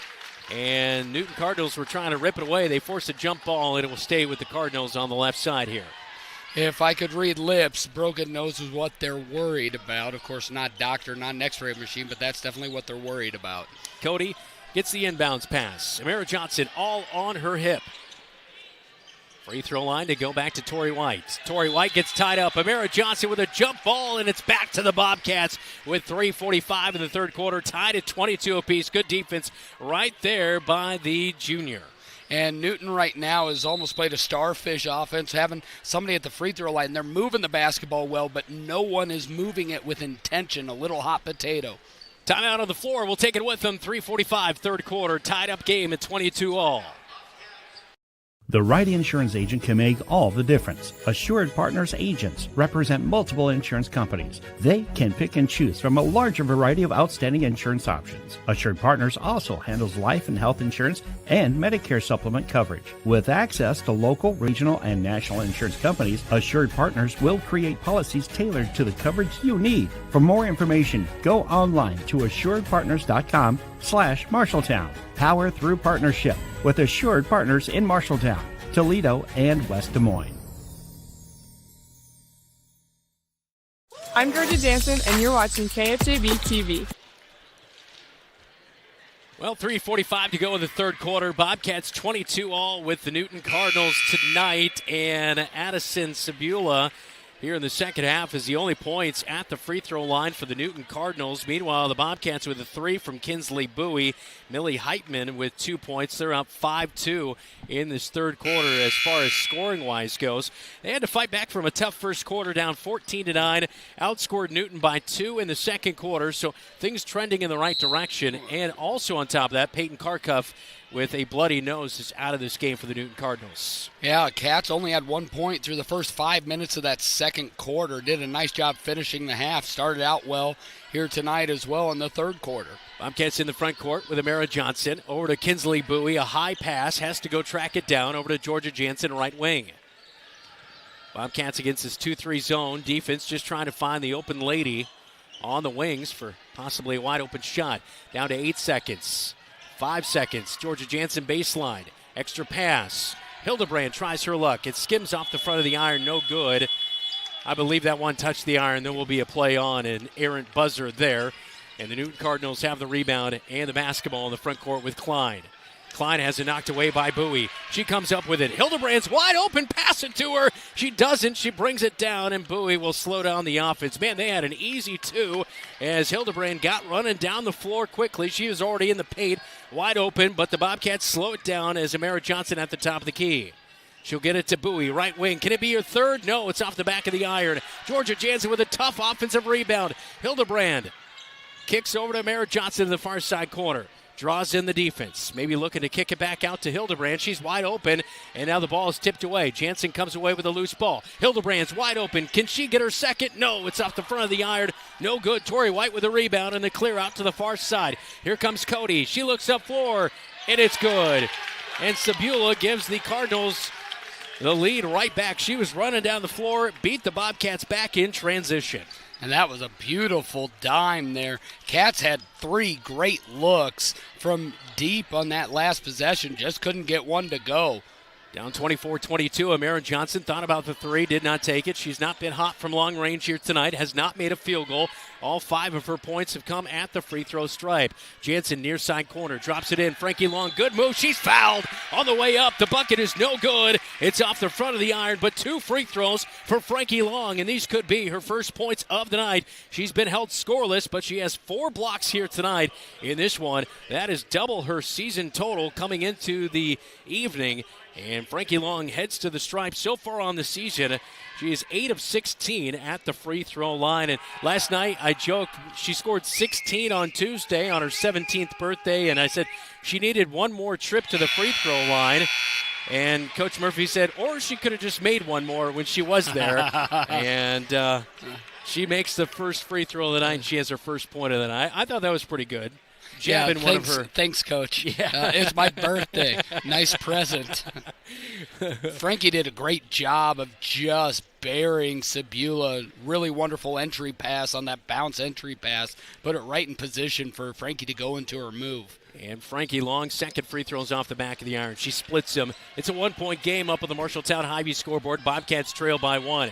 Frankie Long back in transition. Newton almost goes out of bounds on the baseline. They find Tori White cutting down the paint. The shot's no good. Georgia Jansen with contact. She gets the rebound. Outlets it to Morgan Hildebrand, who's over the M logo at midcourt.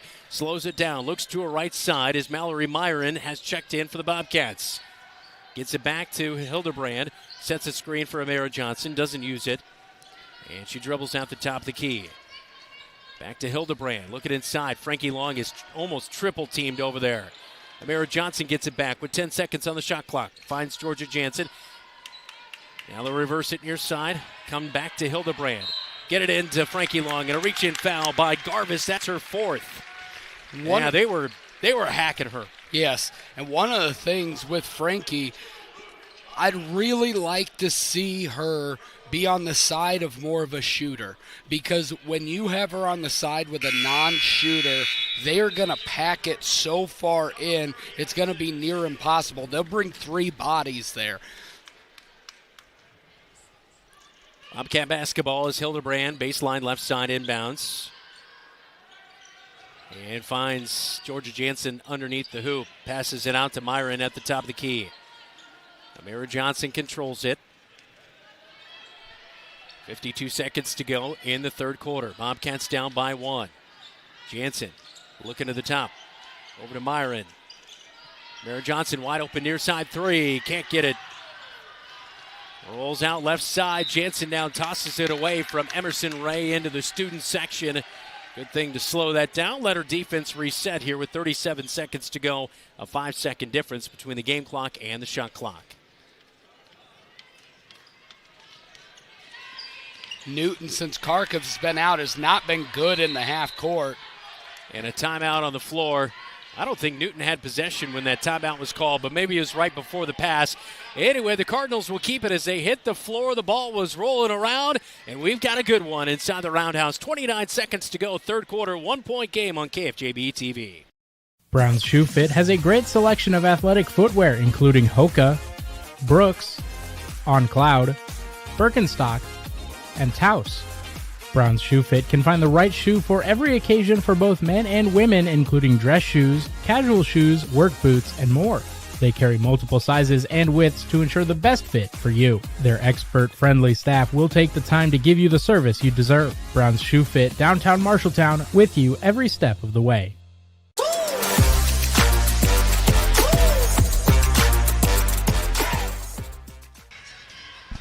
Bobcats trailing by 1 in the third quarter. Newton Cardinals called the timeout behind head coach Jake Bennett.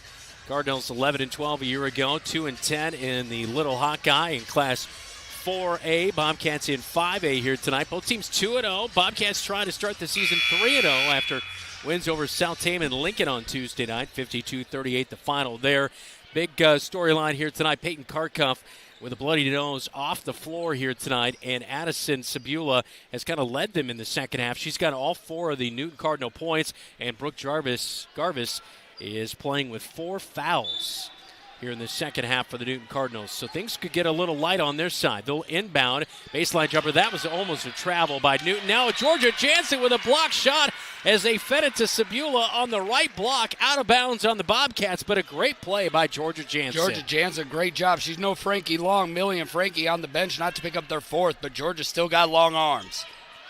Inbound on the far side corner, and Hildebrand all over Klein. They call a contact foul, and that'll be the second team foul.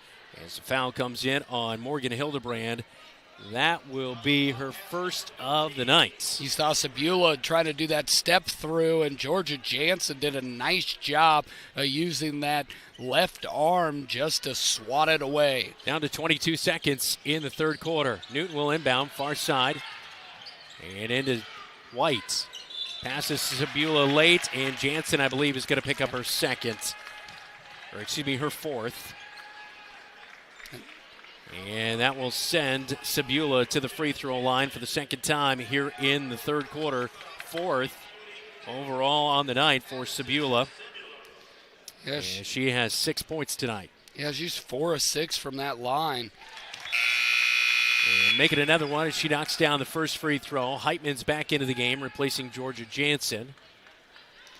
They have really struggled, Newton, when they get into the half court. The Bobcats have been able to turn them over. It's come off of those inbounds passes or in transition here in the third quarter. Sabula's second free throw. The lefty will put it up, and it's off the back of the iron. And Bobcats try to scramble for the basketball, but it's last touched by Emerson Ray. So Bobcat basketball trailing by 2. 17 seconds on the clock, third quarter. Amara Johnson will get the inbound. Newton was showing a little bit of price, but they'll back off as Amara Johnson, with the shot clock off, will bring it over the timeline. Over to Bowie, now to Heitman, near side corner, back to the top to Hildebrand. 5 seconds, 4 seconds, 3 seconds. Heitman passes late to Hildebrand. 3 is well off the mark. Time expires, and that's how we head to the fourth quarter. It's a 2-point game. Cards lead the Cats on KFJB-TV. Have Van Wyck Wood Builders design and build the storage shed you need. So many different options to choose from. Van Wyck Wood Builders, just 5 miles south of I-80 in Grinnell on Highway 146. Online at vanwyckwoodbuilders.com. Refinance your auto loan with Members First Community Credit Union. For a limited time, refinance your auto loan from another lender and receive 1% cash back up to $500. Scan the QR code to apply online. Call us or visit a Members First branch. We do more than just t-shirts and hoodies. Check with Adlet Engraving and Screen Print for awards, lasered items, embroidery, and of course, imprinted apparel. 307 Riverside, right here in Marshalltown. Easy parking, delivery is available.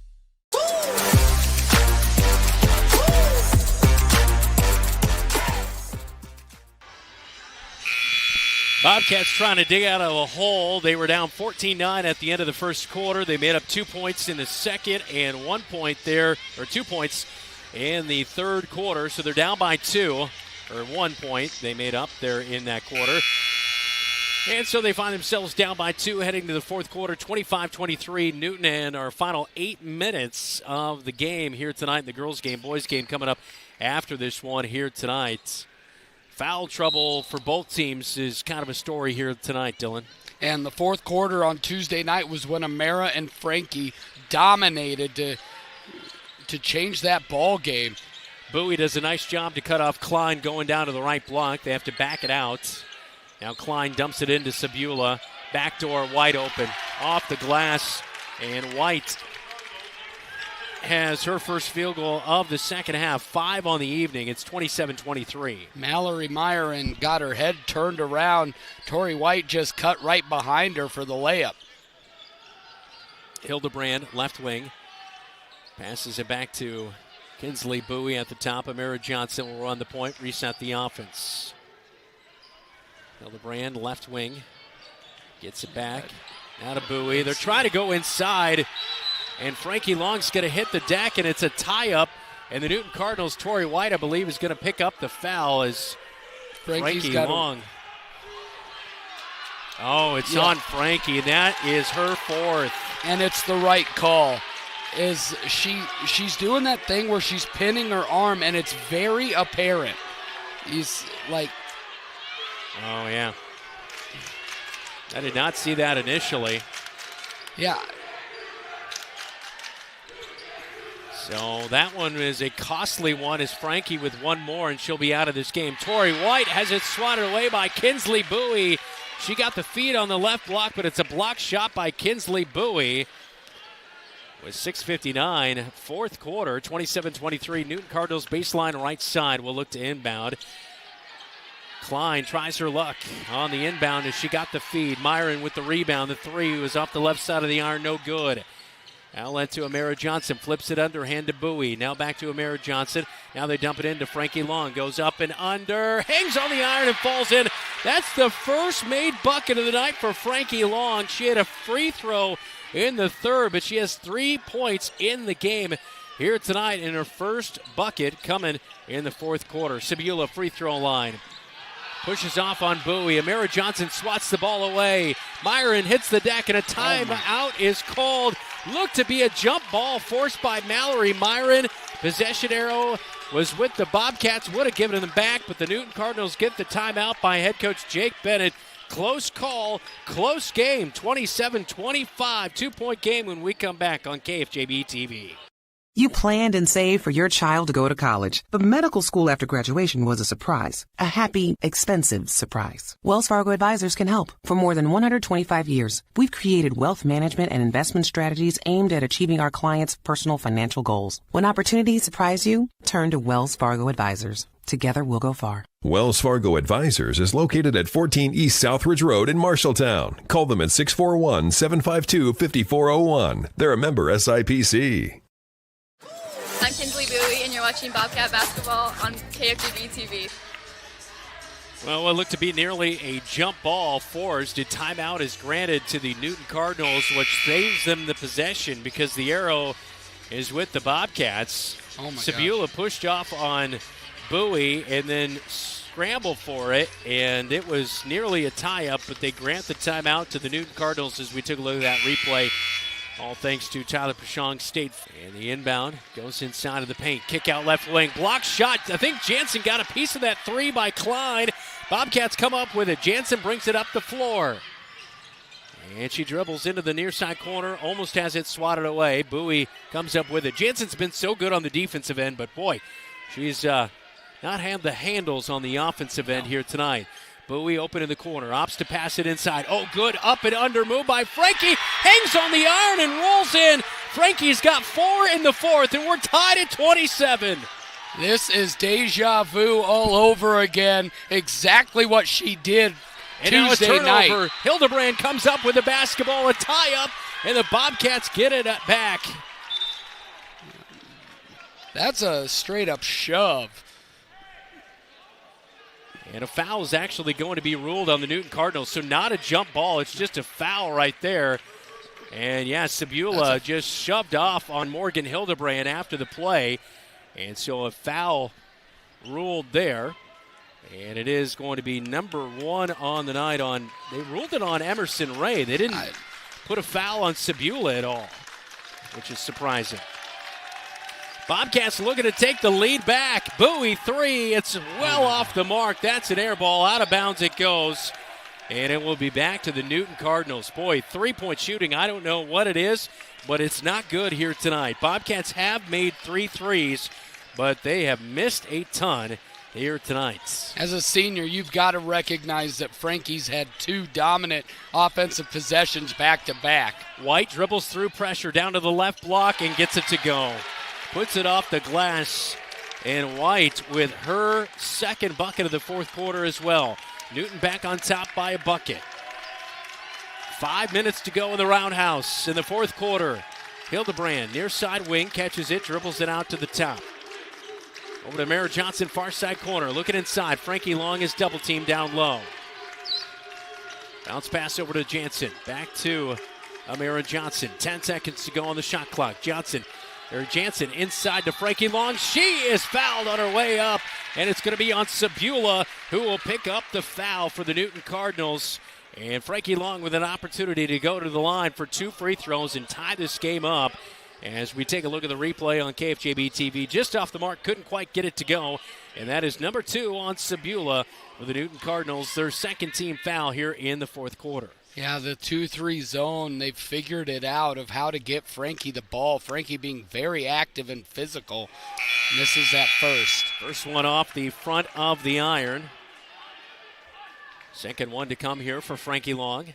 Substitution, Hildebrand is out. Kinsley Bowie is back into the game. Millie Heitman came into the ball game. Kinsley just jumped down and took Morgan's position. Millie's been out for all of the fourth quarter so far. And the free throw rattles out and drops in. And Frankie Long gets the Cats back within one, 29-28 as she splits the free throws at the line. Klein just over the midcourt, had some pressure, now throws a pass down to Sabula. It's knocked away. Bowie comes up with it, as well as Millie Heitman, who fed it back to Bowie. And the Bobcats with a good defensive possession right there. Heitman against the 2-3 zone defense. Swings it to Jansen, gets it back. Down to the left wing, she'll swing it.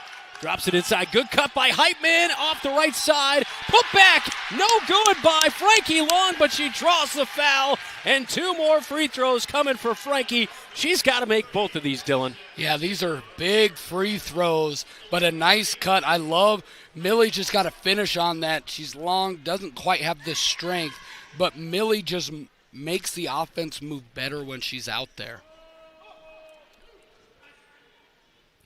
4:14 to go, and the first one is no good. Frankie here tonight, just 2 of 5 at the free throw line. That was kind of a bugaboo last year for the Bobcats. As at the free throw stripe so far this year, 46%. I believe it was around 41 or so last year. Yes, it was. So a little bit better this year. Frankie to tie the game on the second free throw. It's no good. But Bowie beats out the Cards for the rebound. And they keep the basketball. Back inside to Frankie Long. Tries to go around. Off the glass. Good for 2. How about Frankie? 7 in the fourth quarter. And the Cats lead 30-29 with under 4 minutes to go. And right now, any option Newton has to guard her inside now is Garvis, who has 4 fouls. Wide open, far side corner. Klein got the feed. 3's off the back of the iron. Jansen with the rebound. She'll bring it up the near side across the Cats script. Slows it down. Looks to pass it back out to Bowie at the top. Bowie looking to the near side to head coach Brian Murphy, barking out the call. Heitman left wing. Swings it back to Bowie at the top. Down to O'Mara Johnson. Bobcats trying to find something here against this 2-3. Free throw line, they get it to Heitman. Turns around, runner off the right side, no good. Heitman scrambles for the rebound, keeps the possession alive. O'Mara Johnson, baseline drive. Runner is way off the mark, and it's last touched by the Cardinals. Emerson Ray, it'll stick on the right side with 3:10 to go. Cats up 30-29, and good job offensive rebounds and effort right there. Great job offensive rebound, great effort. Just cannot get them to go here tonight. Bobcats inbound to O'Mara Johnson. Opens up for a 3 right wing off the back of the iron, but an offensive rebound as it goes out to Kinsley Bowie on the left side. Back to O'Mara Johnson. Hop step and a jump. Scoop score is no good. Rebound by Frankie Long, and right through the legs of Millie Heitman. She got it deep on the baseline. Passed it out to Heitman, but a heater at her ankles. Yeah. And it goes into the student section. Back to the Newton Cardinals. 2:55 to go. We've just got to get it off the glass. We're getting into the lane, but just kind of chucking it off the glass there. Garvis with 4, checks back into the game. She's got 4 fouls on her. Wide open, far side corner, and finally, Cameron Klein has been trying all night. Hits her first field goal since the first quarter, and it's a 3 this time. And the Cards have the lead back by 2. And it didn't allow the zone to kick back out there because Garvis made a pick down there. Klein has set up shop in that corner, just hasn't been able to make one. Bowie to answer. It's off the mark, off the glass and off the rim, and a rebound by Garvis underneath the hoop. So the Cardinals with a 32-30 advantage. Bring it across the midcourt stripe. Swing it near side to Cody. Cody, bounce pass to White at the free throw stripe. Frankie Long playing with 4 fouls, hits the deck. White was out of control, lost the basketball. That's a good no call. Frankie was standing straight up with her hands straight up in the air, and it's back to the Bobcats with exactly 2 minutes to go. We have a timeout on the floor. We'll take it with the Bobcats. It's 32-30. Newton on top of Marshalltown on KFJB-TV. You planned and saved for your child to go to college, but medical school after graduation was a surprise. A happy, expensive surprise. Wells Fargo Advisors can help. For more than 125 years, we've created wealth management and investment strategies aimed at achieving our clients' personal financial goals. When opportunities surprise you, turn to Wells Fargo Advisors. Together we'll go far. Wells Fargo Advisors is located at 14 East Southridge Road in Marshalltown. Call them at 641-752-5401. They're a member SIPC. I'm Kinsley Bowie, and you're watching Bobcat Basketball on KFJB-TV. Hey, you take a look at the Bobcat young fans clapping on here, excited for this one here tonight. Bobcats in a tight game at the 2-minute mark, down by 2. They have the basketball out of the timeout as Heitman will inbound to Amira Johnson, and the Newton Cardinals putting on a little, I wouldn't say a press here, but they are showing a little bit of backcourt pressure. They're extending that 2-2-1. Inbound to Amira Johnson. Gets a screen from Bowie. Now over the 10-second line. Over to Bowie. Amira Johnson kind of bumps her way through. Bowie picks up her dribble. Back to Amira Johnson, left wing. Don't need a 3 here. No, just need a paint touch. Amira Johnson open for the 3 near side. Finally gets one to go! Her first field goal of the night. She drops in at 3. Confidence is a big, big momentum mover there. Cats by 1. Newton almost throws it away with Emerson Ray. She got it back. Up to Cody. Now right wing. Just made a 3. Klein. It's off the front of the iron. This 3 will not go. And Frankie Long rips away the rebound. And a timeout as the Bobcats are bringing it up the court. 1:11 to go. 33-32. Cats with the lead. As Amira Johnson knocking down a big 3 from the corner on KFJB-TV.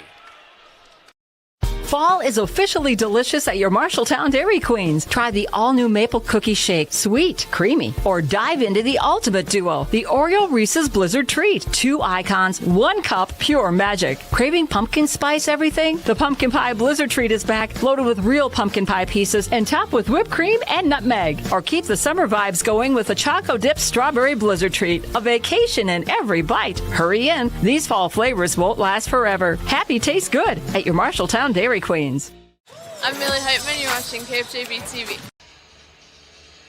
7 points for Frankie Long in the fourth quarter. Amira Johnson just knocked down her first field goal of the game, a 3 from the near side corner to give the Bobcats a 33-32 lead with 1:11 to go in the Roundhouse. Both these teams are 2-0 on the season. The Bobcats looking to start 3-0 with a victory here tonight. And, you know, I've heard a lot of, you know, we hope to win the Iowa Lions Conference. This is games where you make that a possibility, and you also give yourself a little bit more confidence going down the line. Well, yeah, and I agree with you 100%. And this isn't an alliance matchup, so it's not going to affect the standings, but these are the games you have to win in the pre-conference set to be able to win those tight games once time conference comes around. Heitman brought the basketball up the near side and was getting bumped on her way up, so it'll be foul number 4 on the Newton Cardinals here in the fourth quarter. That is foul number 2 on the night for Cameron Klein. Bobcats will inbound right in front of their bench with Kinsley Bowie. And Bowie will find Jansen on the inbound at the right wing. Back to Bowie it goes. 60 seconds to go in the fourth quarter. Bobcats with the basketball. 27 seconds on the shot clock. They might try to run a little time here, right, Dylan? Yeah, they're going to go pick and dive. Oh, great. wide open. Heitman underneath the hoop. She passes to Jansen. Jansen! Huge 3! 36-32. Cats with the lead. And a steal by Heitman inside. She gets it to Jansen. And Jansen awkwardly throws it back to Heitman. Now to Jansen over the midcourt stripe. 1 second difference between the game clock and the shot clock. They've got a foul. Yeah, 4-point game. They're not fouling. Amira Johnson passes back to Heitman, and they're letting this thing wind away. And finally, they foul Jansen, who will head to the free throw stripe. In a 4-point game, We're down to 16 seconds to go. Heitman was wide open, but then she found Jansen, and the left-handed three was good. And how about her teammates? Heitman was pumped. Bowie was pumped. Everyone is going. Cats are trying to roll to 3-0 on the season as Jansen heads to the line for the first time tonight. And this is, you get a couple of these here. Jansen's been big tonight and looked good from the line. One thing about Georgia, she, sometimes her ball handles are not the greatest, but man, she plays good, sound defense. And she also is sometimes she just finds herself in the right spot at the right time, and right there was it, and she converted in a clutch moment. Yeah, she's an incredible athlete. Long arm, left-handed. She's got a good shot. Sometimes on offense she gets a little bit ahead of herself, but in things like that, that's well within her game. She has been really good tonight with her 9 points. So 5-point lead with a timeout on the floor. Coming up after the game, we will have our locker room report, and then we'll get you set and ready to go for the boys' game. Those two teams 1-0 heading into their matchup here tonight. Bobcats will be back right here in the Roundhouse tomorrow night as they host an Iowa Lions conference foe in the Des Moines East Scarlets. And that's a good opportunity for this ladies squad to go to 4-0 tomorrow night. Yeah, that'll be a big, big opportunity for the girls. And we've talked about this. This senior class has had a lot of bumps and bruises. They've taken some arrows, but they've continually gotten better. They're setting a standard and really building a program that has a chance to go over 500 for the first time in over a decade. And it's these types of games that get you there. Well, it's already a two-possession game, but this would extend it to 6 if Georgia Jansen's able to make the second free throw. And why not? Georgia Jansen putting a dagger here tonight in the Newton Cardinals, up by 6.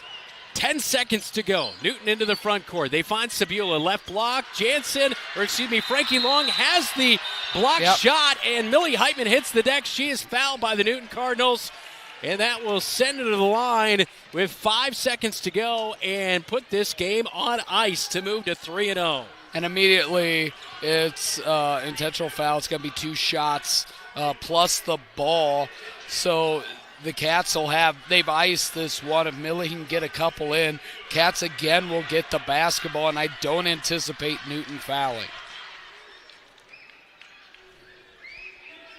So Heitman all by herself at the free throw line. This is her first trip to the stripe, and she hits the iron, and it drops in. And it really is weird when you're the only one up there. Hardly ever do you practice or have an in-game situation where it's only you. And Heitman puts the game away, nailing both free throws. 8-point game, Bobcat basketball with 5 seconds to go. And Cats, hats off to the Cardinals. Cardinals fought like crazy with no Kharkov there in most of the second half. Inbound to Amara Johnson, who nailed a 3 a little bit ago and helped get the Bobcats back with the lead. The Cats are pumped. 3-0 with a 40-32 win against the Newton Cardinals. How about that fourth quarter? It was absolutely fantastic, and you really love to see. It didn't look like they had built off some of the things they did Tuesday night until that fourth quarter. Frankie was able to bury, didn't matter if it was Sabula or Gervis, and she was able to dominate early in that fourth, get 7 points, and then the threes hit. Georgia Jansen, Amara Johnson, a big team effort in that fourth quarter. Bobcats outscore the Cards in the fourth quarter 17-7 and go to 3-0 on the season with a 40-32 victory. We head to the locker room report next right here on KFJB-TV. Check it. Looking for top-notch eye care close to home? Eye Care Associates, with offices in Marshalltown, Conrad, and Toledo, has proudly served Central Iowa since 1990. Their expert team provides eye exams for all ages, designer frames, contact lens fittings, and treatment for glaucoma, cataracts, and other eye conditions. With advanced technology, a welcoming staff, and convenient online booking, your next visit is easier than ever. Visit visionsource-marshalltowneyecare.com today. Eye Care Associates, your vision is their priority. Good call tonight, man. You too? You think what I'm thinking? Let's go to Legends for a Bobcat Burger. Hi, guys. What are we hungry for today? I think we're going to do 2 Bobcat Burgers.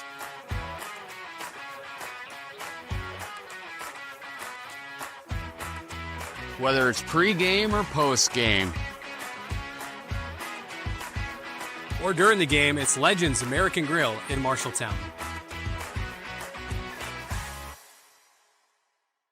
Looking for a financial partner that puts you first? At Lennox Employees Credit Union, we're more than just a place to bank. We're part of your team. From low-interest loans and great savings rates to personalized service you can trust, we're here to help you reach your goals. Join the credit union that understands what matters most, because we're built by employees for employees. Stop by Lennox Employees Credit Union today at 1004 East Main in Marshalltown, or visit lennoxecu.com to get started. Lennox Employees Credit Union, where your success is our mission. Member NCUA.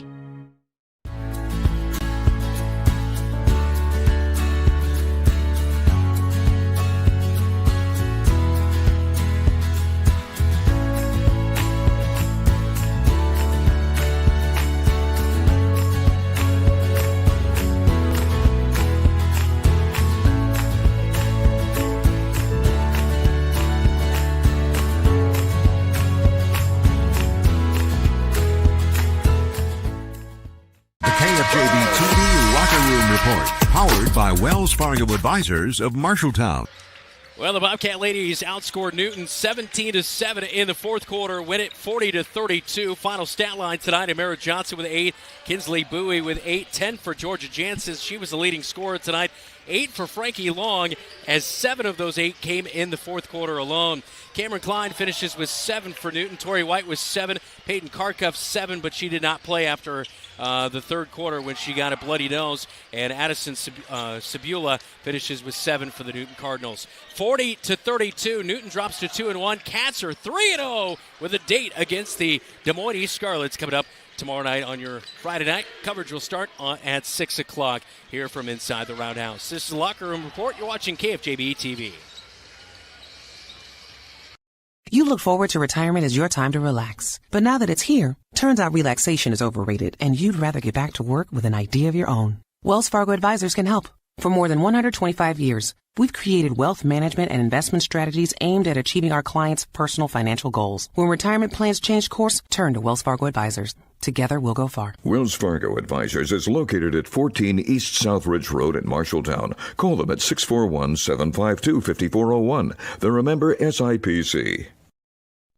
Ready for a 4-year degree, but not ready for the cost? Start smart at Marshalltown Community College. Get the first half of your 4-year education in just 2 years and save thousands. Our flexible programs allow you to seamlessly transfer to a university as a junior. You get a high-quality education with smaller class sizes and the faculty attention you deserve. It's a smart start to your bachelor's degree. Spring classes start January 20th. Enroll today. Visit MarshalltownCommunityCollege.com. From preschool to graduation day, Marshalltown Community School District prepares students for success in a global world. Embrace the lead with curriculum that prepares students for tomorrow's challenges, giving your child unmatched college and career advantages. Embrace the lead by developing talents beyond the classroom through extracurricular opportunities and by focusing on student well-being and whole child development. Create a global learning community right here in Marshalltown. Learn more at marshalltown.k12.ia.us. Come to Opa Grill in Marshalltown for made fresh family recipes handed down for generations. Treat yourself to gyros, pasticcio, Italian pasta dishes, burgers, salmon, homemade soups, and fresh salads. Enjoy a nice glass of wine or a cold glass of beer. Opa Grill has a great variety of American, Greek, and Italian dishes. Something to make everyone in your party say Opa. Open 11 to 8 Monday through Friday, 11 to 3 Saturday, closed Sundays. At the corner of Boone and Center Streets in Marshalltown. DoorDash delivery available. Opa! Bobcat Athletics on KFJB-TV is powered by Lennox Employees Credit Union, LennoxECU.com, Marshalltown Area Chamber, meetinmarshalltown.com, Marshalltown Community College, a step in the right direction, and the Marshalltown School District. Embrace the lead. Bobcat girls basketball goes to 3-0 on the season with a 40-32 win here tonight inside the Roundhouse. Dylan, your final thoughts? I thought in the second half defensively they went into the zone being in foul trouble. They rebounded out of that zone so much better, and they were all on a string. The backside of that zone was really good. Offensively, 3 quarters of listless, unintentional basketball became 1 quarter of exceptional, intentional basketball, most notably Frankie Long and her 7 points. Get your popcorn ready. The boys' game coming up next. You're an empty nester closing in on that retirement property. Chances are your plans didn't include mom moving in, but life happens and you do the right thing. Wells Fargo Advisors can help. For more than 125 years, we've created wealth management and investment strategies aimed at achieving our clients' personal financial goals. When retirement means caring for yourself and a loved one, turn to Wells Fargo Advisors. Together we'll go far. Wells Fargo Advisors is located at 14 East Southridge Road in Marshalltown. Call them at 641-752-5401. They're a member SIPC. McGregor's Furniture and Mattress is your local furniture store in Marshalltown. With their extensive inventory, you're sure to make a winning selection when you shop McGregor's for your bedroom, living room, and dining room furnishings. McGregor's has the right play for every room in your home. McGregor's Furniture and Mattress is proud to be your locally owned and operated furniture store since 1896 and very proud to support Bobcat Athletics again this season. McGregor's Furniture and Mattress, downtown Marshalltown, open 7 days a week. Some say life is like a road trip. Is it a coincidence Scooter's Coffee is a drive-thru? We don't think so. Whether you need a coffee while you enjoy the view, to just get you through the long stretch, or to refuel between stops, Scooter's Coffee is there, brewing up delicious coffee, espresso blenders, smoothies, iced drinks, and more, with the convenience of a drive-thru so you can stay on the road and enjoy the ride. So go ahead, scoot on around. Amazing people, amazing drinks, amazingly fast. Scooters in Marshalltown. At Sports Plus Sports Medicine and Physical Therapy Center, we customize each patient's treatment plan to their individual needs. What does that mean? It means that not every back or knee problem is treated the same, and that your program will be unique and designed especially for your needs or problem. This improves how quickly you will return to work or sports. The Sports Plus staff is encouraging and takes pride in your successful recovery. This is just one more reason why champions choose Sports Plus Physical Therapy as their favorite place to rehabilitate and train. Wayward Social is the place for fun. With 20 lanes of bowling, leagues for all levels, great food and drink options, an awesome arcade, there is a ton of fun to be had at Wayward Social for date night, family fun, or the company party with plenty of space for everyone. Visit Wayward Social on Facebook for updates on specials and live music. It is all on South 6th Street in Marshalltown. Visit wayward-social.com to start planning your group outing at Wayward Social, the place for fun.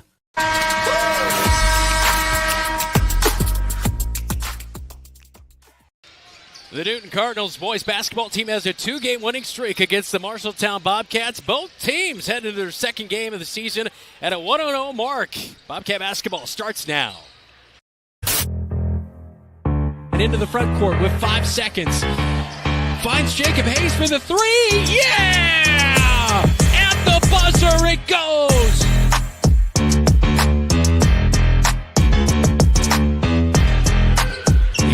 Flips it underhand to Kyle Smith. Wide open splash. Knocks it down near side. Here goes Hayes down the right side of the paint. Count the bucket.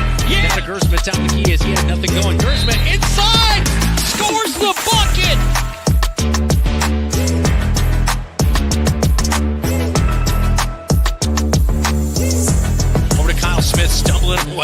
Did gather it in. He now drives to the free throw line. Turnaround jumper. Boom! Wow, what a start.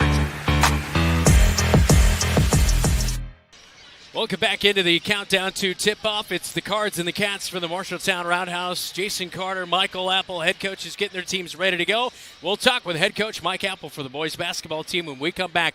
This is Bobcat Basketball. You're watching KFJB-TV.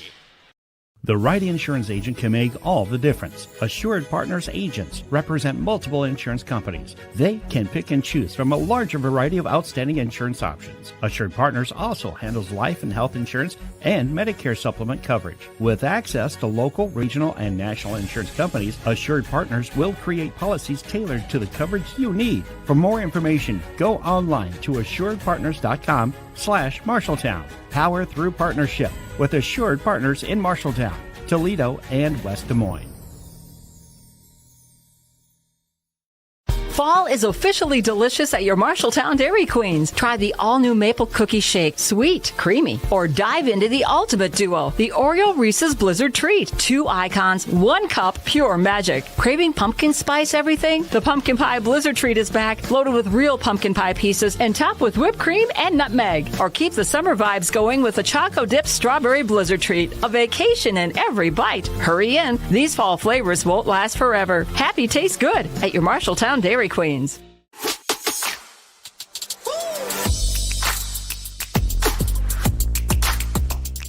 Back in on the countdown to tip-off. It is the Cats and the Cards coming up in just a little bit with the boys' game, a battle of undefeated teams as the season got going on Tuesday night. Coach, your team got off to a really hot start. I would imagine that's kind of a key to victory here tonight, is all about the energy and a quick start against a team that brings back a little bit of the piece of the puzzle from a year ago in the Newton Cardinals.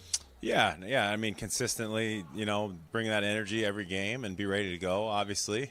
We feel like we got a solid game plan. It's just about executing. And, we have to do a lot better job of that tonight than we did the first game against Lincoln. Execution's got to be there. We have to understand who their guys that can shoot it are, and they have a lot of them that can make plays and be ready to defend. Grinnell lost to this Newton squad on Tuesday night, and 65-59 was the final of that one. And Caden Klein, their do-it-all guy from a year ago, he averaged 9 points per game, 5 rebounds per game, a senior at 5'10". Obviously, he was locked into the football postseason play. He was the 4A Football Player of the Year, but not in the starting 5 here tonight as well. Does that kind of change the dynamic of this game a little bit? Especially, I mean, we know that he's got a lot of speed to move out there on the floor. 100%. I mean, I'm not going to lie about that as far as the player and how good he is. I mean, he definitely makes a huge difference for them. We don't know if he's going to play or not, but if he is, we definitely have to be ready. He's a great athlete. He's a great basketball player. He hurt us really badly when we played him last year at their place. Kind of that third quarter, they got it going, and he was a huge part of that, making some threes. And so that's definitely something we've considered, and our guys obviously know if he's playing, we have to be ready for him. Of course, last year in this game, we talked about it a little bit on Bobcat Live last night, but they outscored you 29-11. They just got hot in that third quarter and started knocking down a bunch of threes in that one. How do you limit out on the defensive end those perimeter shots and giving them good looks? You got to do your work early and be in the right spots and be ready to defend and have a high hand and force them to put it on the ground and be able to guard the drive. But when they get it going like that, it's almost like you have to force them to beat you in a different way and not just let them keep getting shots off. And that's, obviously that's easier said than done when they get it going like that. But that's something definitely we need to understand, that's one of their strengths is shooting the three ball. Yeah. On the offensive end of the game, sometimes in tight situations it turns into a two-man game. You've got Kyle Smith out there that can knock down a shot, or maybe he can set a pick backside and get Drake Gersma or somebody else open on the floor. So how do you assess this one from the offensive side of things in maybe a tight game or in those situations where you really need a bucket? Who's coming down the line for you? I think just letting it come to us. I thought we did a pretty good job of that for the most part against Lincoln. As the game went on, that got a little worse, but just let it come to us. Not especially Kyle. When you think of it, he didn't really force a whole lot. He had a very efficient game. So just let it come to us, keep moving, keep that ball moving, see kind of how they're going to guard us and react from there. We're going to have some other guys kind of step up tonight. I expect them to do a nice job on Kyle just based on, the player he is.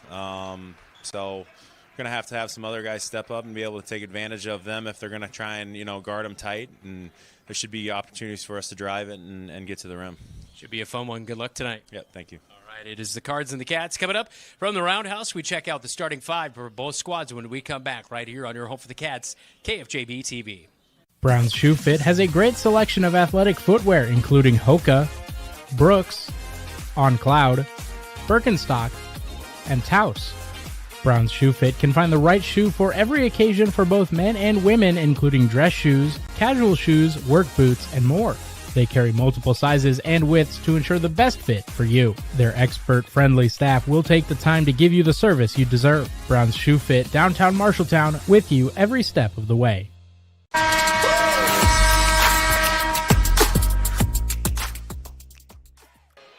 Back into the Marshalltown Roundhouse. Time for tonight's starting lineups, all brought to you by Sandvik Enterprises. Let them deliver for you while we deliver the starting lineups.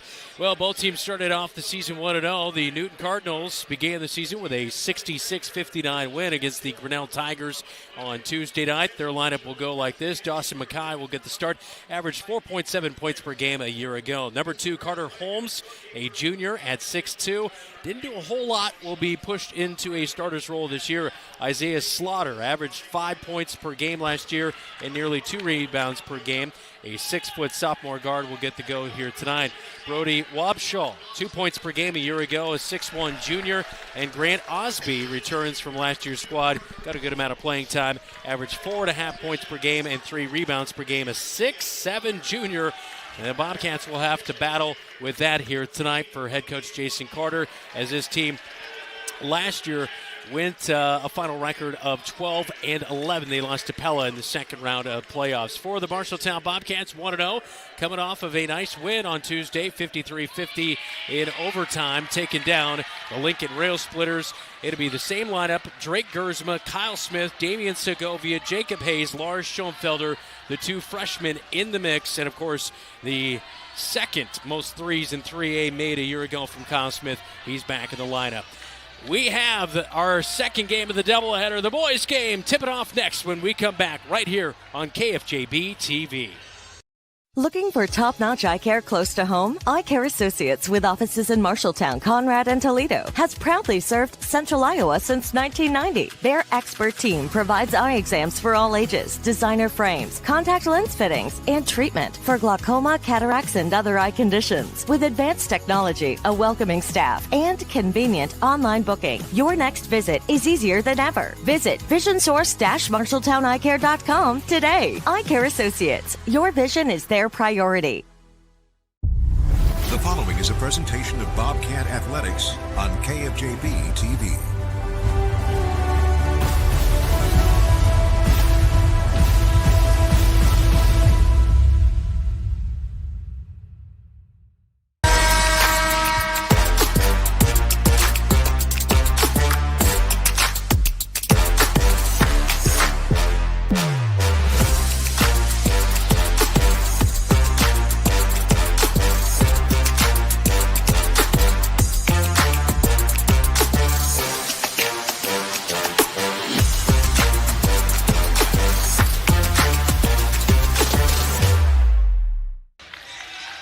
Game number 2 of our doubleheader tonight. Welcome back into the Marshalltown Roundhouse. I'm Brandon Lewis. Dylan Doe's alongside me tonight. Zach Tomish, our producer. Joe Cornwell, Keith Stewart on camera. Jeff Brooks back at our radio studios. We are good to go. 1-0 teams get going in the boys' game. Going to be hard to follow up that girls' game. Yeah. 40-32. Girls winning here tonight. Bobcats in their all whites. All blacks here tonight for the Newton Cardinals. Grant Osby at center court with Jacob Hayes for the Marshalltown Bobcats. And Hayes wins the opening tip, but it is tipped away to the Newton Cardinals. They'll control it first right out of the gate. 3, right wing, no good. Kyle Smith with the rebound. Isaiah Slaughter with the quick 3. He made a 6 of 8 from three-point land the other night against Grinnell, on his way to 25 points. A very Kyle Smith-ish kind of night. Segovia, the freshman, trips at the free throw line off the screen. Smith Boom! Right out of the gate for the senior. Had a nice night, hit 4 threes the other night, and starts out the night with a three-pointer from the right wing. And the Cats have the lead on the Cards. Trying to stop a 2-game slide of the Newton Cardinals. Bobcats do lead this series 11-7 since 2007. And it looks like we have a push inside. Might be on Jacob Hayes as he was guarding the big man, Grant Osby, down low. As we look at that Tyler Pashong State Farm replay. And Kyle Smith starting out the night hot. His senior year, the other night, Tuesday night, was the most efficient and effective offensive night he's had as a Bobcat, starting out strong here tonight. At the top, Holmes catches the inbound pass, hands off to Mackay. Mackay down the right side, kicks out near side. A three with a hand in his face from Segovia. It is no good by Brody Wobschall, and the Cats have the rebound. They get it to Gersma, their point guard, who will operate the offense. Dribbles to the right wing, swings to Segovia, looking to drop it in. Nothing there, backs it out. He is tripped up by Newton, and a foul going to come in on Wobschall, who just tried that three from the near side corner. So Wobschall will pick up his first foul of the night, and the Bobcats will inbound from the far side with 6:51 first quarter.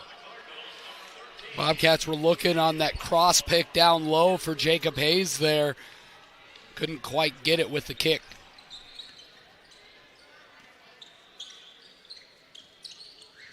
Jacob Hayes, right wing. Schoenfelder now backdoor. Hayes was cutting, and they say it was off of Isaiah Slaughter, and it will stay with the Bobcats there on the pass down to Jacob Hayes. He was cutting from the right wing. He saw a lot of those backdoor plays open up for him on Tuesday night against the Lincoln Rail Splitters. Kyle Smith off the screen, fakes a three, pump fakes, long range two from straight on is no good.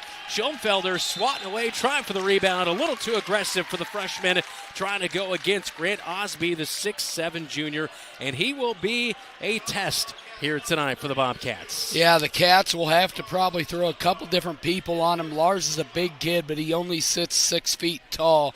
Cats do have a little bit of size off the bench with Talon Halstead, the 6'5 senior, had a nice night Tuesday night with 7 rebounds.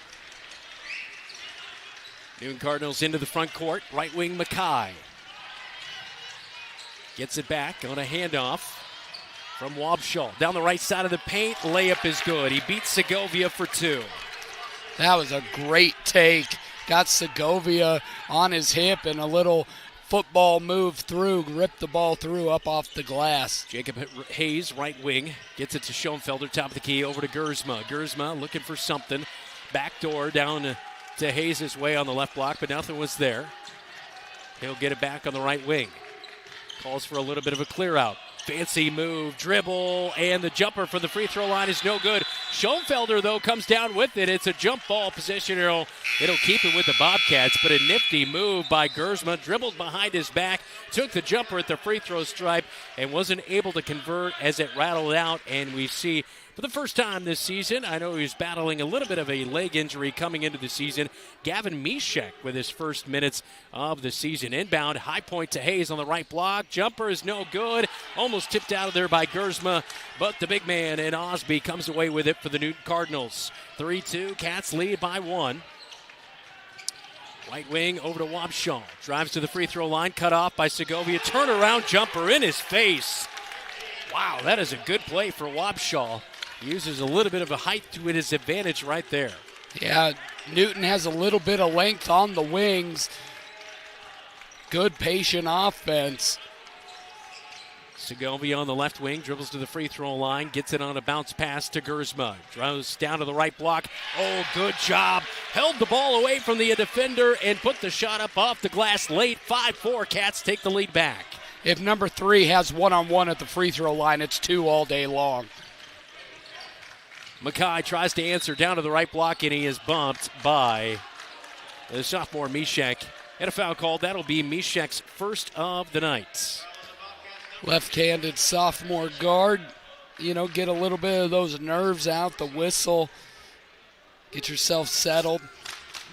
Baseline right side, Wobschall will inbound. And he goes right at the free throw line to Slaughter.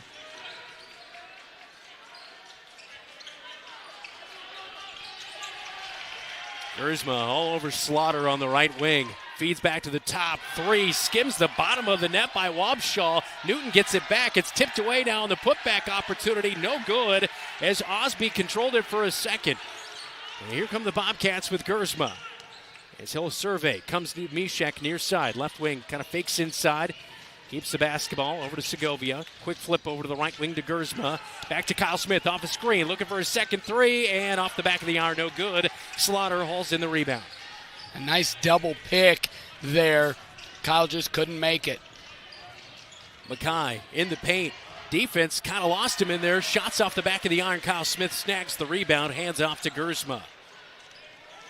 Boy, that was a quick break for the freshman in Schoenfelder. He's getting right back in position to check back into this game. Looks like Coach might try a little bit more because they really struggled in that second half with their legs. Maybe some quicker substitution pattern. Gersma starts at the free throw line. Turnaround jumper as he works just outside the right block. The shot is no good off the back of the iron. Mackay has the outlet as he trots over the Bobcat logo at midcourt. Picked up by Mishek. Drives to the left wing. A handoff way out high to Wobschall. Wobschall backdoor to Slaughter down to the right block. Nothing there. Kicks it out. Far side corner 3. Good shot by Carter Holmes. As he's able to convert, had 7 points, 2 rebounds against Grinnell the other night. Yeah, Mishek was one guy guarding 2 over in that corner. Newton takes the lead back, 6-5 after that, made 3. Bounce pass, Kyle Smith cuts to the rack, it's off the left side of the iron, got caught up, couldn't quite score it. Mackay in transition, takes it all the way, and he's touched on the arm. It's going to be on Jacob Hayes. That'll be his second foul of the night. They're calling on Gavin, actually. Oh, they're calling on Gavin Mishek. That'll be his second of the night. And it is a shooting foul, and that will send Dawson Mackay to the free throw line, where he was just 43% from the stripe a year ago.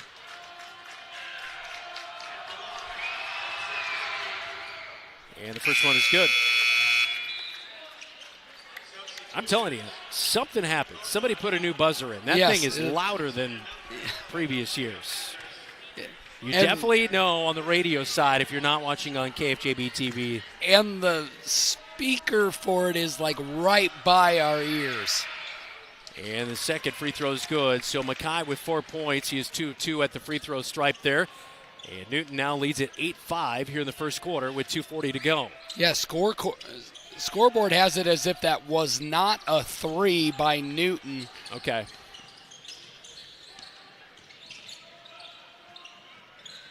Mishek, bob head and a fake. He drives in, and the leader is no good. Outside the right block. And in transition, Newton dribbles off their foot, but they keep it alive as they ended up getting it back with Tyler Thompson. Swing it over to Holmes, drives down to the baseline, cut off by Kyle Smith. Now a good cut by Slaughter. Wow, they're moving well in transition, and then also when they set up the offense, everybody is moving and cutting, and Slaughter cuts to the bucket for 2. Yeah, Cats have not been able to get anything at the bucket. Things not falling. Newton, well-oiled machine on that offensive side of the basketball. Oh, Mishek with a good fake. He acted like he was going to pass it. Missed the shot, but a nice offensive rebound by the other freshman in Schoenfelder. And Gersma backs it out at the top of the key. It did touch iron, so the shot clock resets. Still 20 seconds to go. Kyle Smith, spin move, working down to the block, has it knocked away. And the Bobcats will reset the offense again with 10 seconds on the shot clock now. Head coach Mike Apple barking out the signals, what he wants the offense to do. A screen for Gersma. 4 seconds. Steps back for a 3. Gersma banks it in! Yeah, it's open early. Gersma with 5. And it's back to within 2. 10-8. Newton leads. Better be lucky and good. Sometimes you take them however they go in. It all counts the same. Under a minute to go. Kyle Smith almost steals it away from Holmes. Keeps it alive as he gathers it back in. But Kyle Smith all over him. Just check it in. Micah Mattis at the top of the key. Kicks it back out to that far side corner to Holmes. Mattis gets it back. Swings it Slaughter. Top of the key. Gersma with his hands up in the face of Slaughter, who is ready to shoot a 3. Now over to Mattis. 3 is off the left side of the iron. Kyle Smith has the rebound. Shot clock is off. Gersma into the front courts. 2-point deficit, looking for a bucket here to end this opening quarter between the Cards and the Cats. Maybe a couple more seconds and then they'll start something here. Over to Jacob Hayes on the right wing. Down to 7 seconds. Now back to Gersma. Down the right side of the paint. It opens up, hangs up, but it's off the right side. Can't get it to go. Time will expire in the opening quarter, and it will be 10-8. Newton leads Marshalltown right here on your home for the Cats News Talk 1230 AM 93.9 FM and on KFJB-TV. Good call tonight, man. You too? You think what I'm thinking? Let's go to Legends for a Bobcat Burger. Hi, guys. What are we hungry for today? I think we're going to do 2 Bobcat Burgers.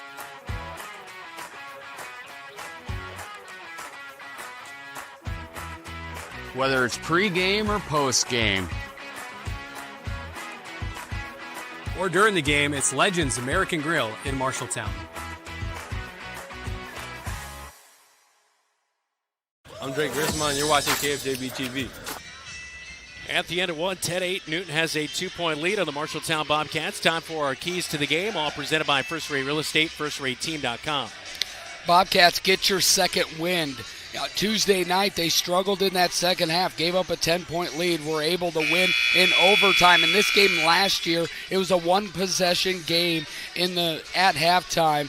Newton outscored the Cats 48-19 in the second half. Cats have got to stand the test of time in that second half. For Newton, it's about deep impact. They had 10 threes against Grinnell, and it led by Slaughter. Cats have to do a good job of being able to rotate out there and get hands and face a shooter, run shooters off the line.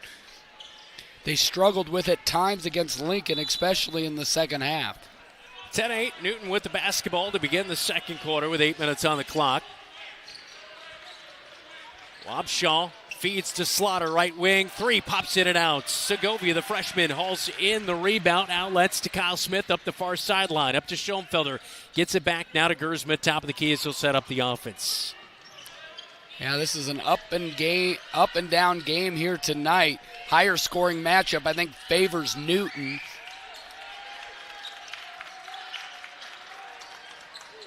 A lot of cutting going on.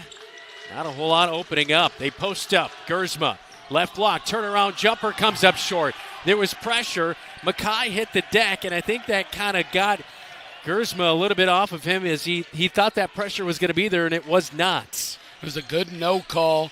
He flopped, but Drake could not finish. Well, Mackay is cut off down to the post. Slaughter is also cut off. Ends up forcing up a shot from the left block. Segovia saves it from out of bounds, and he cannot do so as he passed it behind his back trying to save it. Schoenfelder dove for it, but it goes into the student section, and it will stick with the Newton Cardinals on the far sideline. Inbound quickly to Micah Mattis. Hands off left wing to Wobschall. Wobschall down the paint, guarded by Kyle Smith. Got enough of a hand in his face to get him off the mark. Outlet quickly to Gersma up the near side. Hayes has done a really nice job on the glass on the defensive end. Pass to Kyle Smith, near side corner. Now to Segovia, around the perimeter they go, far side. And now a hold on Kyle Smith as it's going to be on Dawson Mackay. He'll pick up the foul as he was guarding Kyle Smith posting up on the right block. And that's where just the size differential there. Kyle's got 4 or 5 inches on him. So Mackay's trying to be physical. But tonight in both the girls and the guys game, that type of hand check physicality has not really been allowed. Baseline right side for Kyle Smith, who will be the inbound man. Or as my wife says, the inner-bounder person, I think is what she said. Anyway. The thrower-inner person. Thrower-inner, that's what it was. That thrower-inner. Kyle Smith at the top of the key. A good crossover move down the right side. Good dump off to the freshman. Trying to buy the contact, and he does. It will be, I believe, a shooting foul that will send Lars Schoenfelder to the free throw line. He had a couple of free throw opportunities the other night. He went 1 for 2. but a good dump-off pass as Kyle Smith sucked in the defense, and it left Lars Schoenfelder wide open on the right block. And then not only that, but he actually kind of went into that contact to get that foul. A Schoenfelder will not avoid contact, and if it's not there, will create it. Lars misses his first one, but I love the wrinkle of Kyle's game now as a senior. Got into the lane, not just to look to shoot, but also look to create. He also seems, Kyle Schoenfelder misses both free throws. Second one pops in and out. Kyle's always locked in, but he seems a little bit like up a notch this year. Yes.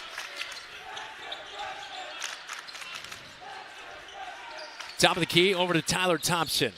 Swings it far side corner. Another three opportunity for Wabshall. It's no good. Kyle Smith gets the rebound. Hands off to Gersma. Gets it back from Gersma in transition. Hesitates. Kicks it out to Hayes. Oh, he had a wide open three. Gets it back to Kyle Smith on the right wing. And that pass, I think just a little wild with it. I thought maybe it was contacted, but he kind of scooped it over down to the paint for Schoenfelder, and it will be a turnover. He tried. Jacob's got to shoot that basketball. But he tried to hook it, and it rolled off his fingertips and then sailed out of bounds. As we take a look at that Tyler Pashong State Farm replay, Wabshall, top of the key, over to Slaughter, left wing. Double teamed. Good pressure in his face. Get it back to Wabshall at the top. Now to Mattis. Mattis dumps it in. Down to Thompson. Thompson working against Hayes. Goes up high. And the hook shot is no good. And the Bobcats haul it in with Jacob Hayes, who hands it off to Gersma. This is where you've got to find a bucket. Segovia, right wing.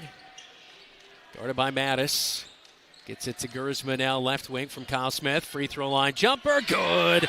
That's a spot for Gersma. Kyle Smith likes that spot too. Gersma with a nice start. He has 7 after a slow night the other night against Lincoln. Yeah, he was good everywhere except could not get a bucket to fall. Down the right side of the paint. Turnaround jumper against Segovia. Won't go. Good defense by the freshman. Segovia gets Wabshall. Give it up a little bit of height, but it's off the left side of the iron. Tied at 10 between the Cards and the Cats. Approaching the halfway point. Hey, a little give and go between Hayes and Gersma. Gersma looked to get it back to Hayes on the right block, but the pass out of bounds as we look at Gersma's last jumper. Yeah, if Jacob was about 6'7", that would have worked. It was just too tall. Right idea. Nice dive by Hayes. Just couldn't execute on the backside of that play. 4.5 minutes to go in the second quarter. Tied at 10. The only bucket of this quarter by Gersma. Off a screen, Wabshall. He's off the left side of the iron, and Lars Schoenfelder snags the rebound as they'll let Gersma bring it up the court. Newton's had 4 good looks from deep. Nothing off a couple picks, but they have not had anything fall for him. Free throw line, they get it to Hayes. Little contact, blows by his defender, and Grant Osby at 6'7". Hayes all the way strong to the rack for 2, his first bucket of the night, and the Cats lead it 12-10. Yeah, Hayes will have a field day if he gets it at the free throw line. Newton cannot move their feet quick enough. Hayes will blow by every time. Mackay, free throw line, hop step and a jump, turn around, fights through contact, and shot is no good. Kyle Smith and Jacob Hayes doing a nice job to double team on him. Outlet to Gersma, up the near side to the left wing, gets a screen from Hayes, drives down the right side, kick to Segovia. Now he drives baseline, spins back, feeds it to Gersma. We'll slow it down, 20 seconds to go on the shot clock. Gersma's going to move Segovia out of the way. He's going to fade back on a jumper on the baseline. It's no good. And a fader from about 17 foot out on the right side won't go. And Mattis has it. Near side corner to Wabshall. He'll take it to the top. Feeds to Mackay. Down to the right block. It's good. He was able to get past his man on his way to the rack. Mackay has 6 in the game, and we have a timeout. We're tied at 12 with 2:57 to go. Second quarter on KFJB-TV. At Lennox Employees Credit Union, you're more than a member, you're family. Since 1948, we've been helping members and their families save more, borrow smarter, and reach their financial goals. Whether it's a low-rate auto loan, a mortgage that feels manageable, or simply a savings account that grows with you, we're here to make banking simple and stress-free. Discover the credit union difference today. Visit Lennox Employees Credit Union, 1004 East Main in Marshalltown, where people helping people is more than a motto, it's who we are. Learn more at lennoxecu.com. Member NCUA, Equal Housing Lender.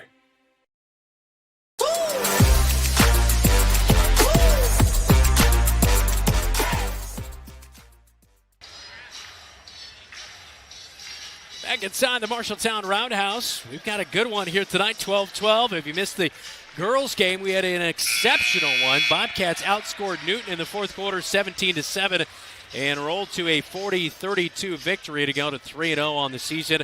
Both squads will take on Des Moines East coming up tomorrow night. Time for a scoreboard update, all brought to you by Central State Bank. Dylan?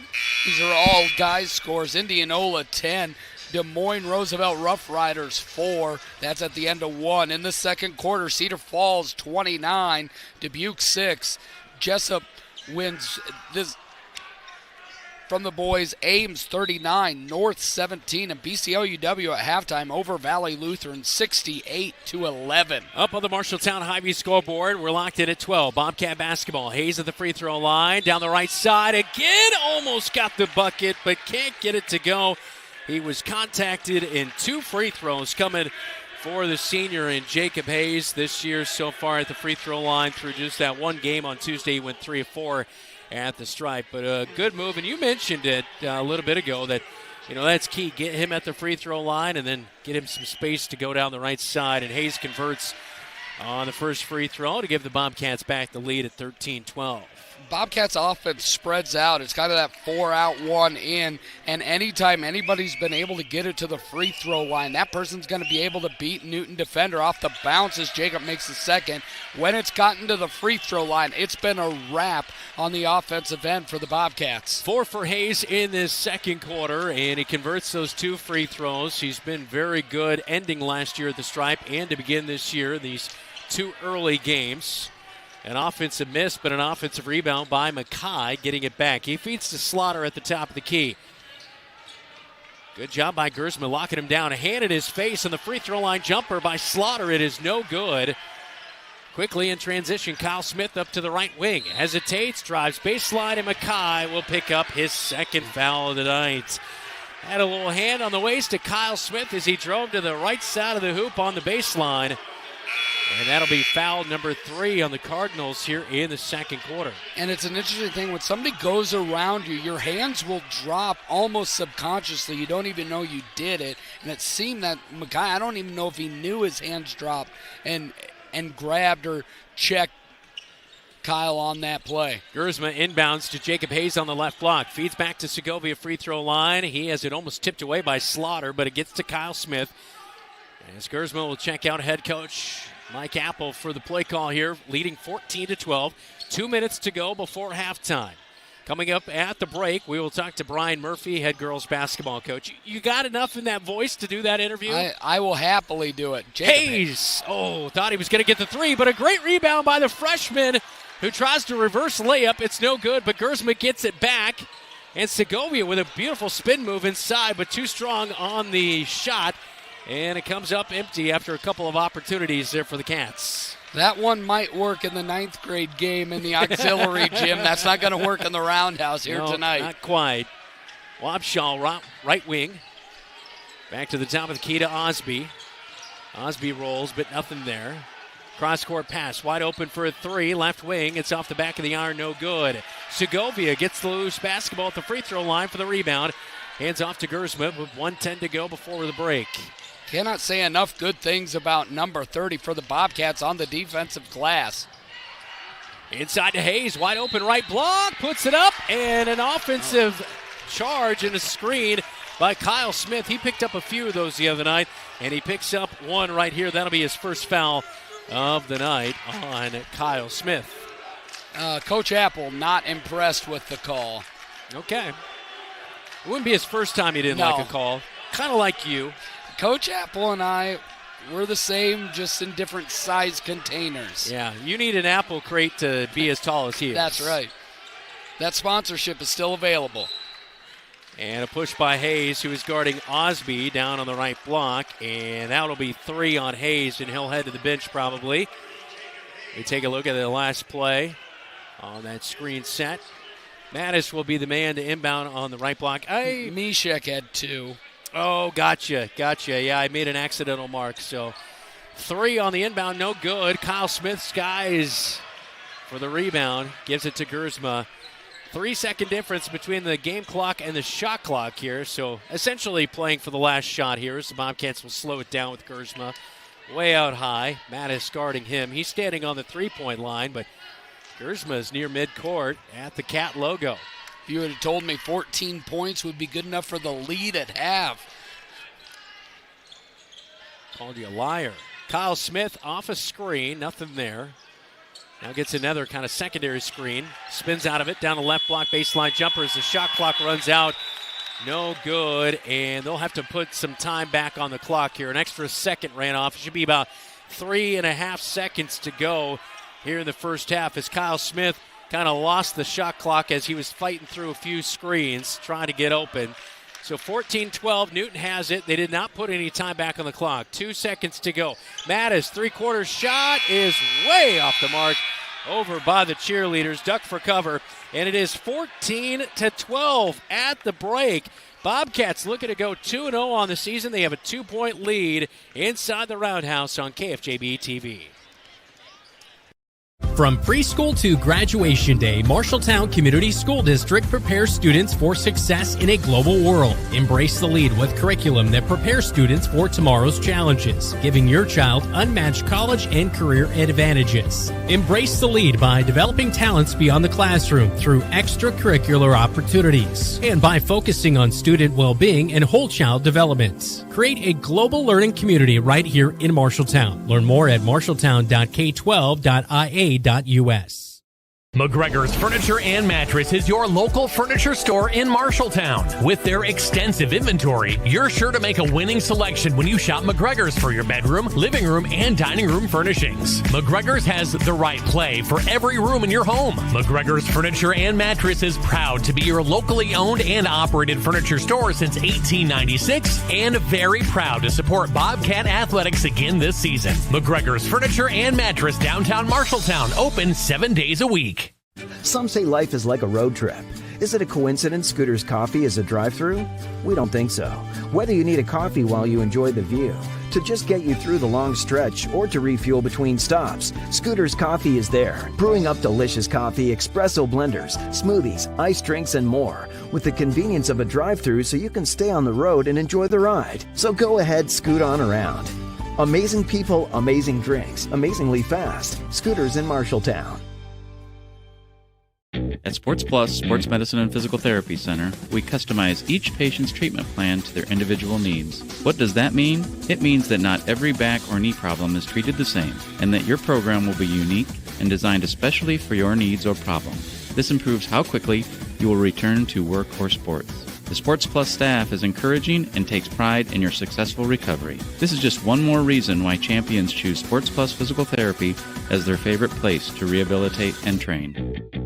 The Halftime Report, powered by Scouting America. Adventure on.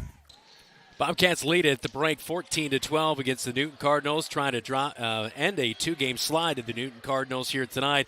Drake Gersman was 7 in the first half. Kyle Smith made a 3 to get the game going, but he's been pretty quiet since then. They'll try to adjust and see if we can get a few more points on that scoreboard. Pretty low-scoring first half here inside the Roundhouse. When we come back, Dylan will chat with Brian Murphy after the girls defeated Newton earlier tonight, 40-32. This is Bobcat Basketball. You're listening on News Talk 1230 AM, 93.9 FM, and watching right here on KFJB-TV. I didn't really have much growing up, but I did have a mom, and she gave me a strong foundation. She signed me up for Scouts. I quickly fell in love with the outdoors. Showed me how to take responsibility, how to work with other people, and how to become a leader. That made me a better athlete on the field. Scouting made me the man I am today.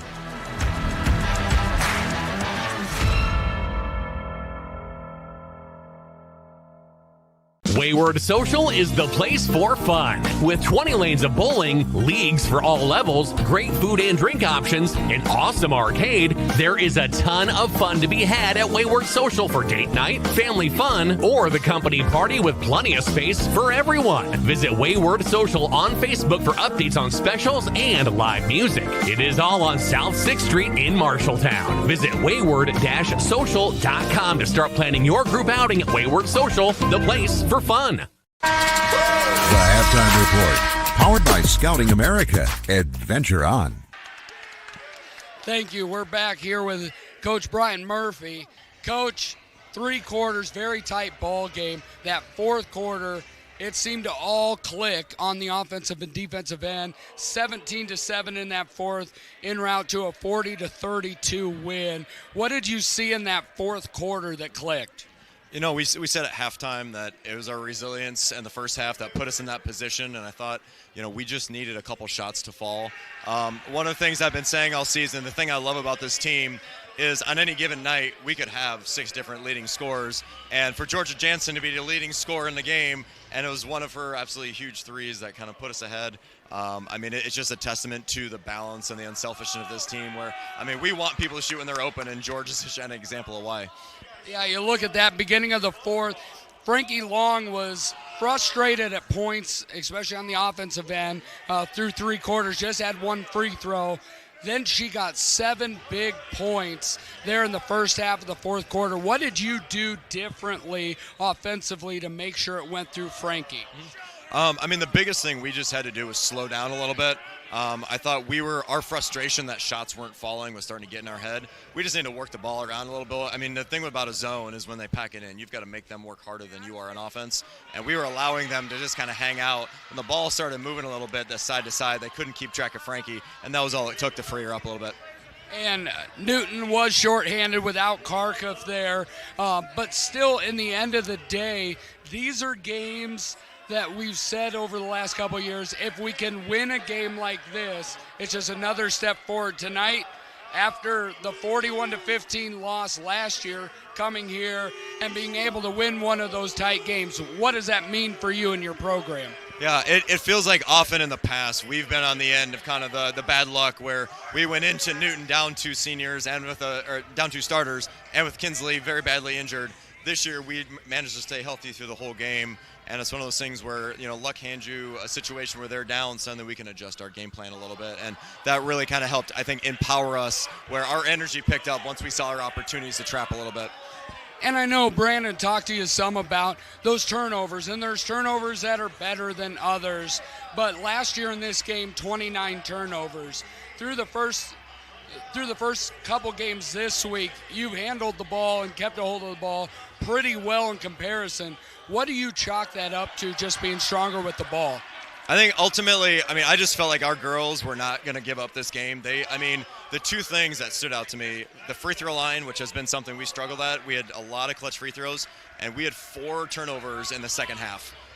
Those 2 numbers were just, our girls decided we were going to win it. Didn't matter what was happening, and that's, it's resilience, it's leadership, it's poise, and it's something as a coach you hope to instill, and it's great when the girls kind of seize it and decide they're going to do it. Well, you have 24 hours. So how do you approach when you have those back-to-back night games? Biggest thing is, we know there's going to be tired legs tomorrow, but at the end of the day, when you've got tired legs, it just means you got to focus a little bit harder. Obviously, historically, Des Moines East is somebody that has not given us a lot of problems, so we've got that kind of built in. So we've got an opportunity to kind of mix in some other players tomorrow and get them some minutes. So that is an opportunity that we like to have. Yeah, you have a chance to come out to the Roundhouse tomorrow night, see if the Cats go 4-0, or watch here on KFJB-TV. Thank you, Brandon. You're an empty nester closing in on that retirement property. Chances are your plans didn't include mom moving in, but life happens and you do the right thing. Wells Fargo Advisors can help. For more than 125 years, we've created wealth management and investment strategies aimed at achieving our clients' personal financial goals. When retirement means caring for yourself and a loved one, turn to Wells Fargo Advisors. Together we'll go far. Wells Fargo Advisors is located at 14 East South Ridge Road in Marshalltown. Call them at 641-752-5401. They're a member SIPC. The Halftime Report, powered by Scouting America. Adventure on. At the break, it is a 14-12 lead for the Bobcats. Leading scorer Drake Gersma. Leading scorer for the Cardinals is Dawson Mackay with 6. Gersma, by the way, had 7 with a 3 made there in the first half. 14-12 at the break. Second half is next when we come back right here on KFJB-TV. We do more than just t-shirts and hoodies. Check with Adlet Engraving and Screen Print for awards, lasered items, embroidery, and of course, imprinted apparel. 307 Riverside right here in Marshalltown. Easy parking, delivery is available. Refinance your auto loan with Members First Community Credit Union. For a limited time, refinance your auto loan from another lender and receive 1% cash back up to $500. Scan the QR code to apply online. Call us or visit a Members First branch. Have Van Wyck Wood Builders design and build the storage shed you need. So many different options to choose from. Van Wyck Wood Builders, just 5 miles south of I-80 in Grinnell on Highway 146. Online at vanwyckwoodbuilders.com. Bobcat Athletics on KFJB-TV is powered by McGregor's Furniture and Mattress. Quality furniture for every room in your home. Sandvik Enterprises of Marshalltown. Let them deliver for you. Scooters of Marshalltown. Amazing people, amazing drinks.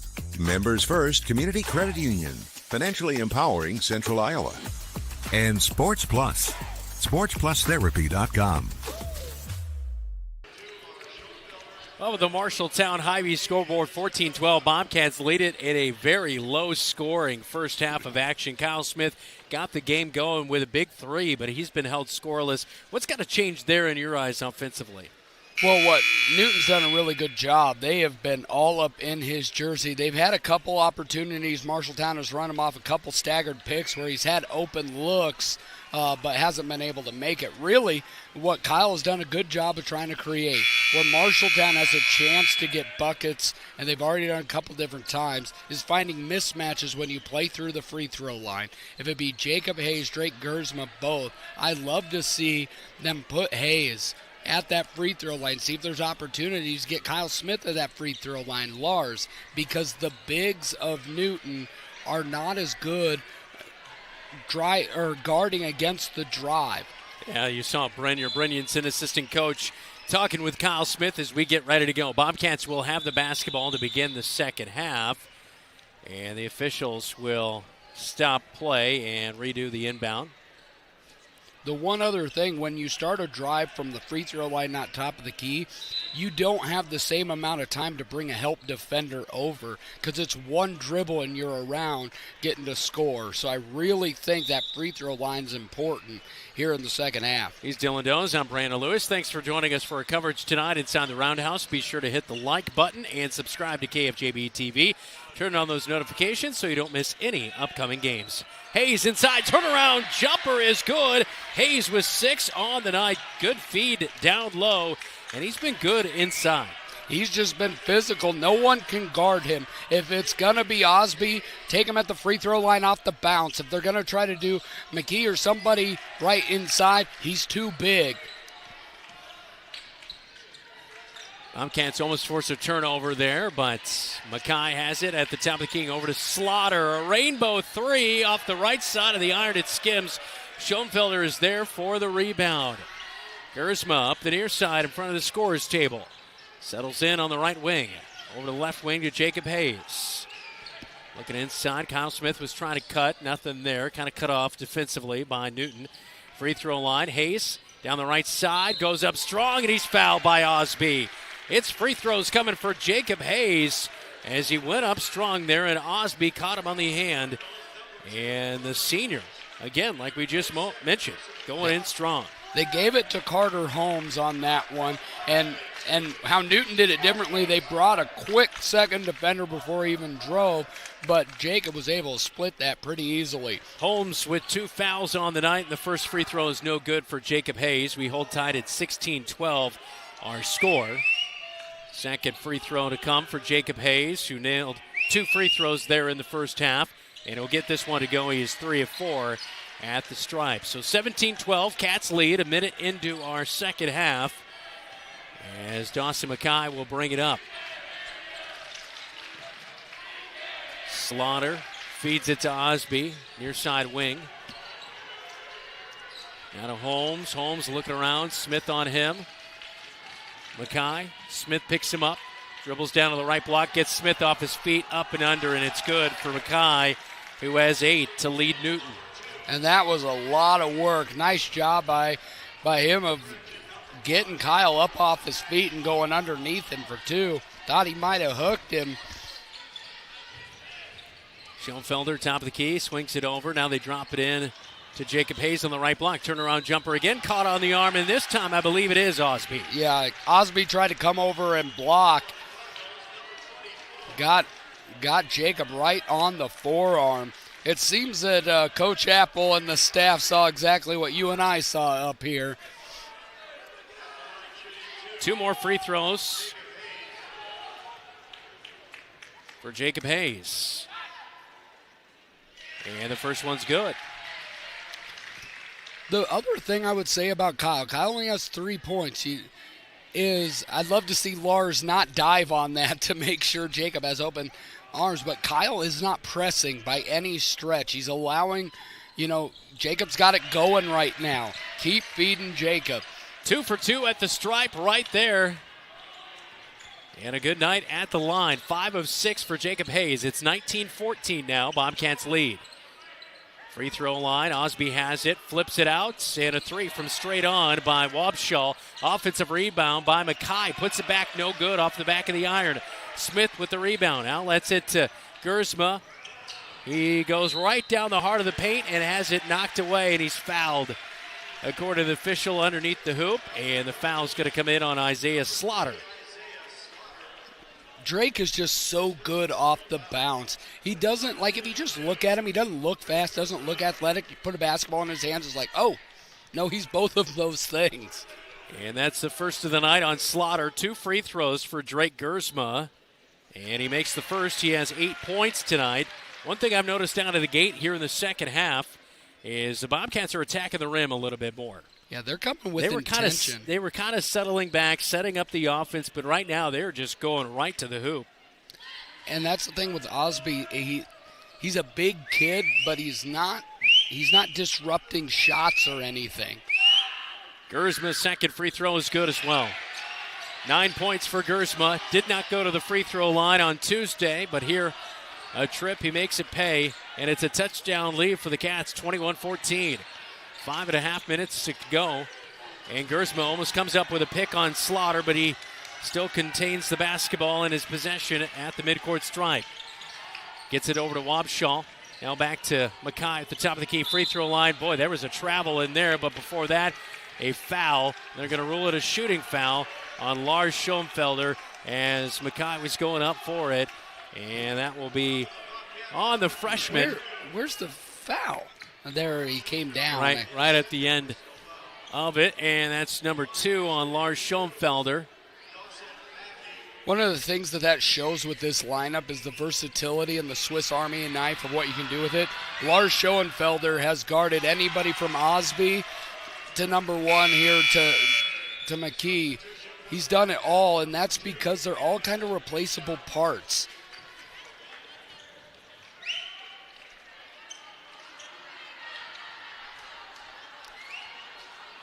Schoenfelder with those 2 fouls going to check out. First free throw, no good, so second one. And Mackay will get that one to go, and he is up to 9 points on the night. Free throw line to Jacob Hayes. Takes the jumper. He was open, and Bobcats can't get the rebound. Newton will push the issue. Mackay will slow down, feeds over to the far side. Slaughter's open for the 3, and he nails it. And that one is the first one of the night. And the Newton Cardinals a year ago in this game, they outscored the Bobcats big time, 29-11 in the third quarter, and they were able to drop in a bunch of threes. Yep. That is a big one right there as it gets it to 21-18. And Slaughter just set up shop in that corner. Nice find by Dawson. Crossover by Segovia, drives down to the right block. Now bounce pass, he finds Kyle Smith. Smith may have been contacted. Shot is off the mark. Now Segovia from straight on 3. Oh, wow, Gersma with a putback opportunity, no good. Shot clock resets for the Bobcats. Really hammering the boards here. Gersma fakes a crossover, jumper from the right. High post is no good. Drake can't settle for a jumper on that. He's got to take it to the rack. Wabshall 3. Oh, they're heating up. Wabshall with a 3 from the left wing. Quickly a 6-0 run, and it's tied at 21-all with 4:01 in the third quarter. And head coach Mike Apple takes a timeout. He's trying to put an end to that run by the Newton Cardinals on KFJB-TV.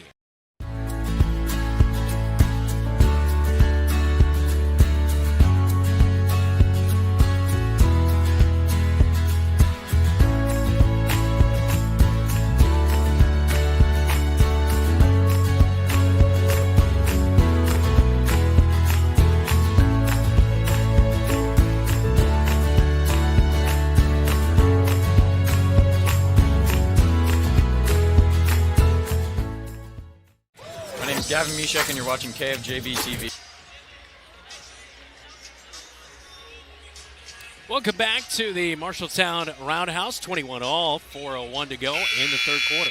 And that right there on that 3, that was just really poor pressure on the perimeter. What they were able to do is just Dawson Mackey was able just to dribble underneath. Actually, Slaughter just dribble underneath because Segovia was underneath the pin by Mackey and just handed off. And then Drake kind of did a run-by contest, but it was just stepping into a wide-open 3. 21-all as the Bobcats called the timeout by head coach Mike Apple. And the right wing extended there for Jacob Hayes, has it. Gets it to Kyle Smith. Forces a shot just outside the free throw line. It's no good off the left side as Osby will haul in the rebound. Just checking back into the game. It is Gavin Mishek and a blow-by Dawson Mackey, and it is 23-21. Just under 3.5 minutes to go. Yeah, Gavin just a little too slight. Mackey went right through him. Kyle Smith gets it back right wing.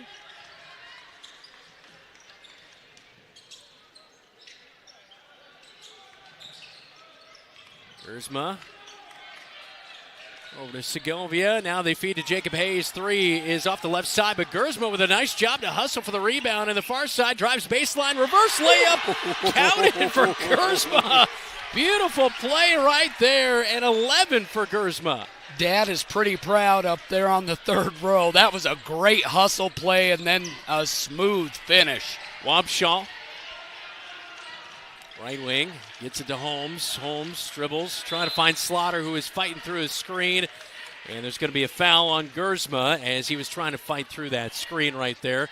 As we take a look at that last hustle play by Gersma and then the reverse layup. Yeah, he saw Osby kind of coming in on him, and that was a beautiful move up and under the hoop. An underrated play there by Kyle Smith, kind of boxed out Carter Holmes there on the opposite side block, so that made the opposite side of the rim wide open for Drake to reverse it off the glass.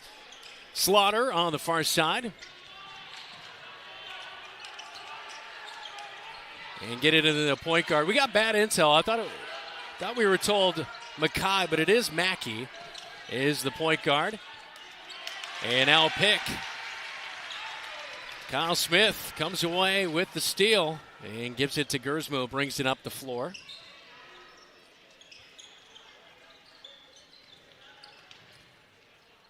Smith back to Gersma at the top. Approaching 2 minutes in the third quarter. Tied at 23. Kyle Smith has Slaughter block his shot, but saving it from going out of bounds was Slaughter. Cats come away with it. Gersma now down to the right block. Layup is good. Drake Gersma going off tonight. He has 13. Great block by Slaughter, but when he tried to save it, he went out of bounds and created a disadvantage. 3 left wing off the front of the iron. No good for Wabshall. And the Bobcats with a 2-point lead, 25-23 with 90 seconds to go. Spin move inside, kicks out Kyle Smith. Far side corner, 3 is good. Second one. He hit a 3 to begin the game. It's been quiet for Kyle Smith, number 2. In Class 4A a year ago with 71 made threes. Mackey bought a show and was just watching. He got his eyes caught on Gersma with the spin move. Kyle just moved back over. You see Mackey turn his head, and Kyle Smith nails a three. Third foul on the Bobcats of the quarter. And the foul coming in on Gavin Mishak. That'll be his third of the night as well, coming off the bench for the Bobcats, his first game of the season. Mackey at the top, guarded by Schoenfelder. Feeds over to Slaughter, left wing, drives in. Hayes, a hand in his face, shots off the mark. Ball rattling around, and Gersma comes away with it, able to beat out Thompson for the rebound. Up to Hayes, right wing, slows it down. Now to Kyle Smith.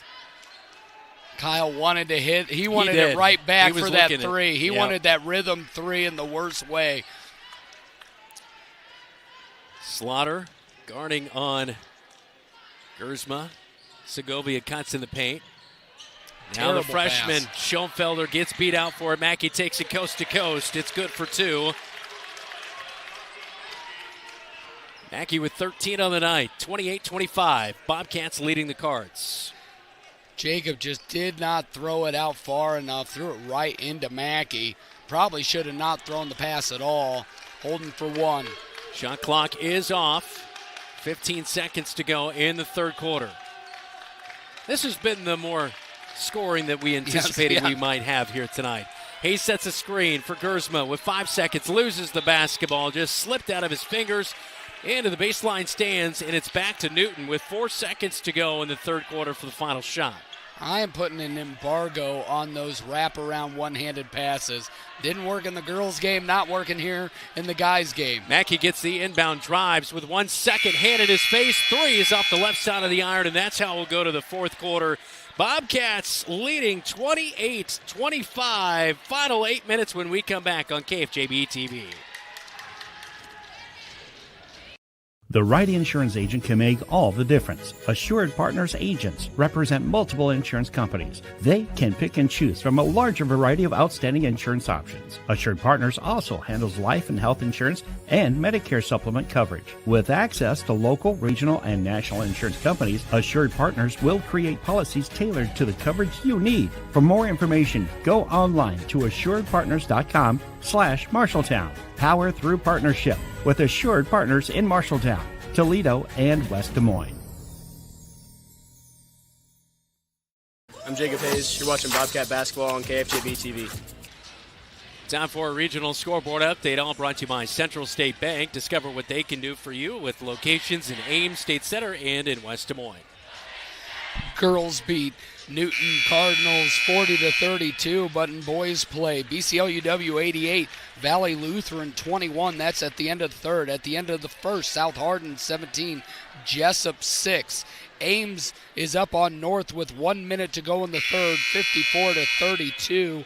And at halftime, Iowa Falls Alden over South Hamilton, or behind South Hamilton, 29-18. Well, the Bobcat ladies get a victory tonight, 40-32. They used a 10-point advantage in the fourth quarter to get the victory here tonight to go to 3-0. Bobcat boys are trying to go to 2-0 on the season, and they have the lead heading into the fourth, 28-25. Newton Cardinals will have the basketball to begin the quarter.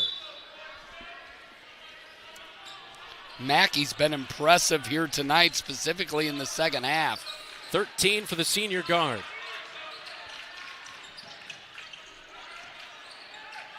Hesitation moves, drives to the free throw line, cut off by Jacob Hayes, gets the feedback. Drives down the left block, gets Hayes off his feet, turnaround jumper, falling away, no good. Kyle Smith with the rebound and an outlet to Gersma. Good defense right there on that set. Yeah, Jacob did a nice job of keeping straight up. Even when he left his feet, he didn't lunge into him. Hayes right wing. Kyle Smith cutting in the paint, nothing there. Schoenfelder swings it to the left wing to Gersma. Back to Kyle Smith off a screen. Slaughter with a hand in his face. Goes over to the freshman. It's Segovia. Now Kyle Smith drives to the left block. Kicks it out. Left wing. Back to Gersma. 4 seconds on the shot clock. Forces a three off the left side. Wow, how about Segovia, the freshman, throwing off of Micah Mattis and keeping it with the Cats. How about that for the freshman? Damien's built kind of like a pit bull, and he plays a little bit like it as well. And we had an indication of... They wanted to reset the shot clock, change of possession. All right, so 35 seconds on the shot clock as they'll get it into Gersma out high. I thought they were calling a foul, but I'm like, I know, 35 second, got it. Gersma right wing, he dribbles there after getting the inbound pass. And Segovia with too quick of a pass to Kyle Smith, but it keeps it with the Bobcats as Hayes saves it from out of bounds in the deep far side corner. Gersma drives back to the left wing, gets a screen from Hayes. Swings it to Kyle Smith off a screen. Three rattles in. It's good. His third three of the night for Kyle Smith. 31-25. Bobcats leading the Cardinals. The embargo is lifted off the one-arm swing pass. It's back in play. Mackey to the right wing. Mattis has it pop up, gathers it back in, and Schoenfelder with a blocking foul. Yeah, Lars was just too far up in him. Take a look at that swing pass right there to left wing. Kyle Smith locked in. And that's He's just found a little more room in the second half. Yeah, and also when you can hit it from 27. You don't need to have your toes on the line, so it allows you to create space. Yeah, if he's in the gym, he's within range. Yeah, he's got that easy deep shot. Yeah, you don't make 77 and 71 threes in back-to-back years by not being a good shooter and putting in the time, that's for sure. Wabshall, free throw line. Kyle Smith guarding him, has to kick it out to Mackey. Goes down the paint, a little Euro step, no good. Thompson went for the rebound, had it ripped away. Great play by Mishek, coming away with it. Kyle Smith, hesitation move, drives baseline, and it's off the right side of the iron. Hauled in by Slaughter on the rebound. It's a quick possession right there. Newton almost goes out of bounds on the near side by Mackey, but he was able to get it away to Wabshall on the left wing. Mattis from straight on. It's off the right side of the iron. No good for the senior guard. And the Bobcats with the rebound and cleared out to Gersma as he trots over the 10-second line. Nice and a contest. Timeout coming. Timeout Bobcats. They lead at 31-25 with 5:28 to go inside the Marshalltown Roundhouse. Kyle Smith heating up. Tired of just looking for a job? Find a career you'll love. Marshalltown Community College is enrolling now for spring classes. Your future starts here. We offer hands-on career training leading directly to in-demand jobs, from technical skills to healthcare. Our expert faculty and advisors help you find your path. We have flexible schedules, affordable tuition, and programs you can complete entirely online. Stop waiting. Invest in your future today. Spring classes start January 20th. Enroll now. Visit MarshalltownCommunityCollege.com.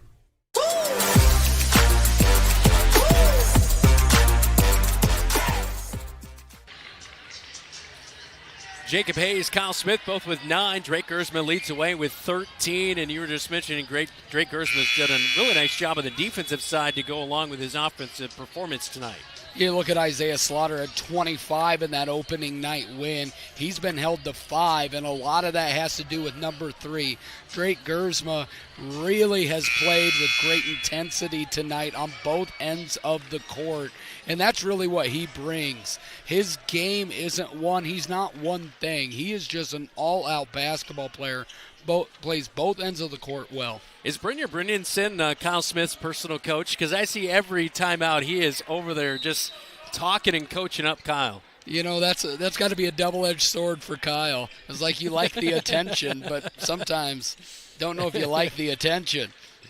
Bobcats with the basketball out of the timeout by head coach Mike Apple. Segovia left wing. Kicks it back to Gersma at the top. 10 seconds on the shot clock. Hesitates, drives in. Mishek, fake drive in. 4 seconds, 3 seconds. Kyle Smith's got to take a shot. Fades back on a 3. Oh! What a shot! His 4th 3 of the night for Kyle Smith. 34-25. Like we said, when you have easy range, you don't have to be open.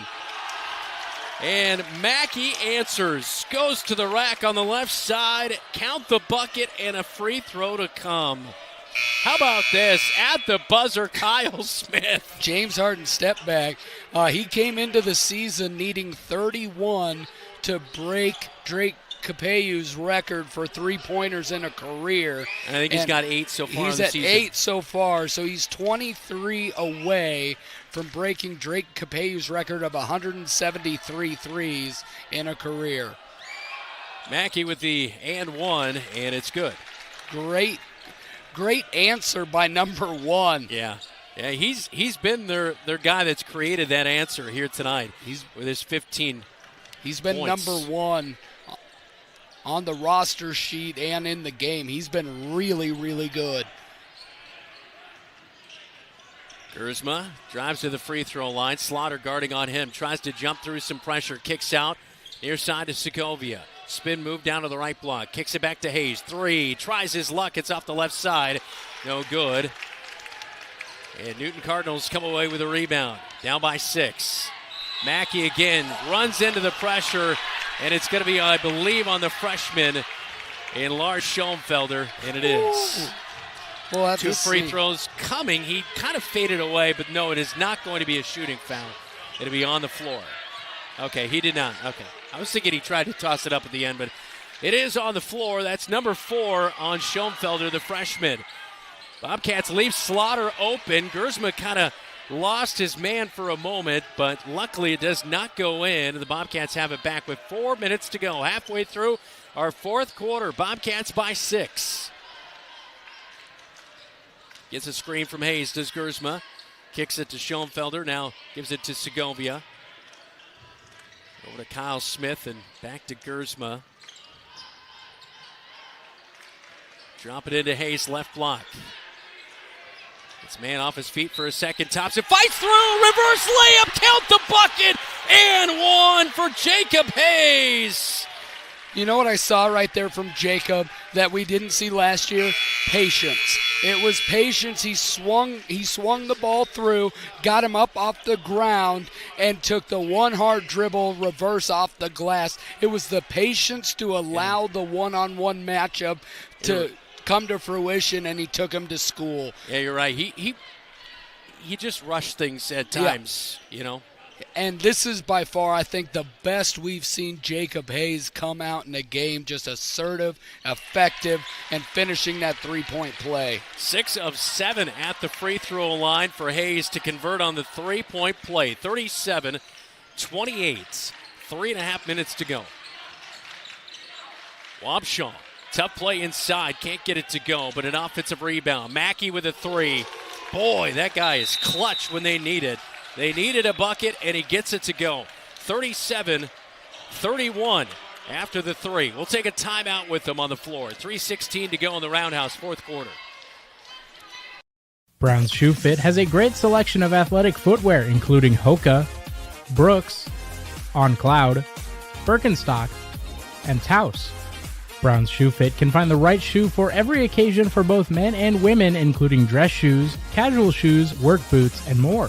They carry multiple sizes and widths to ensure the best fit for you. Their expert-friendly staff will take the time to give you the service you deserve. Brown's Shoe Fit, downtown Marshalltown, with you every step of the way.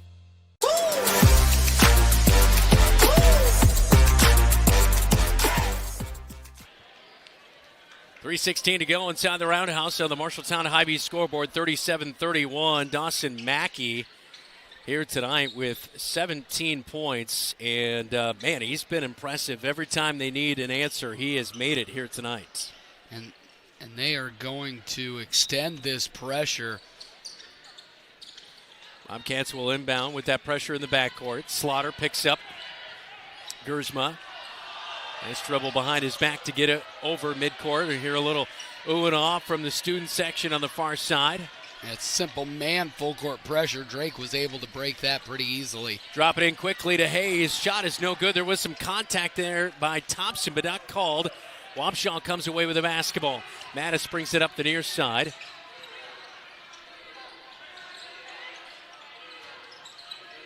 Back to Mattis. They feed it 3. Left wing is no good. Kyle Smith climbs the ladder for the rebound. We're approaching 2.5 minutes to go with that 6-point lead for the Bobcats. The Cats' energy in this second half has been night and day from Tuesday night.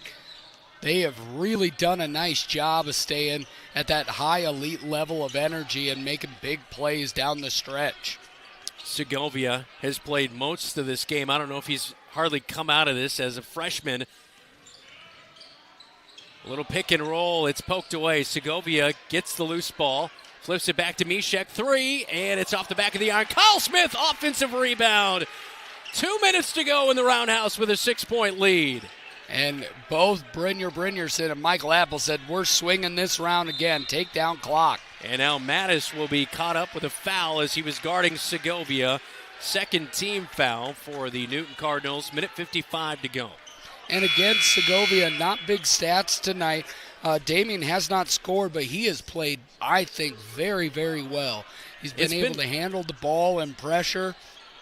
And that's one thing playing a freshman you don't know. Is he going to help you or hurt you overall? And he's kind of been just kind of, you know what I mean? He's been consistent. Hasn't been that scorer, but, hasn't done anything to hurt you here in this game. He and Lars have both made winning plays both nights. Yep. Gersma got a screen, kicks it out. Segovia near side 3. The freshman can't get that one to go. Off the left side of the iron, Thompson hauls in the rebound. Quickly up court to get it to Wabschall. Drives in and over the hand of Schoenfelder for the bucket. Wabschall here tonight has been quiet at points, but he does have 7 on the evening. Mattis will push Segovia, and that'll be a foul. That's number 3 on the Newton Cardinals. Mattis picks up his second foul right there. Yeah, Cats have got to walk that fine line of, you want to run some clock, but you also need buckets. You cannot just bleed this clock out here tonight. You're going to need to score a couple more times to steal this one away. 37-33, minute 15 now and counting, fourth quarter. Mattis all over Segovia. And a reach in on Mattis again. That'll be his fourth team foul. Yeah, and Michael Apple's he's pushing him the whole way.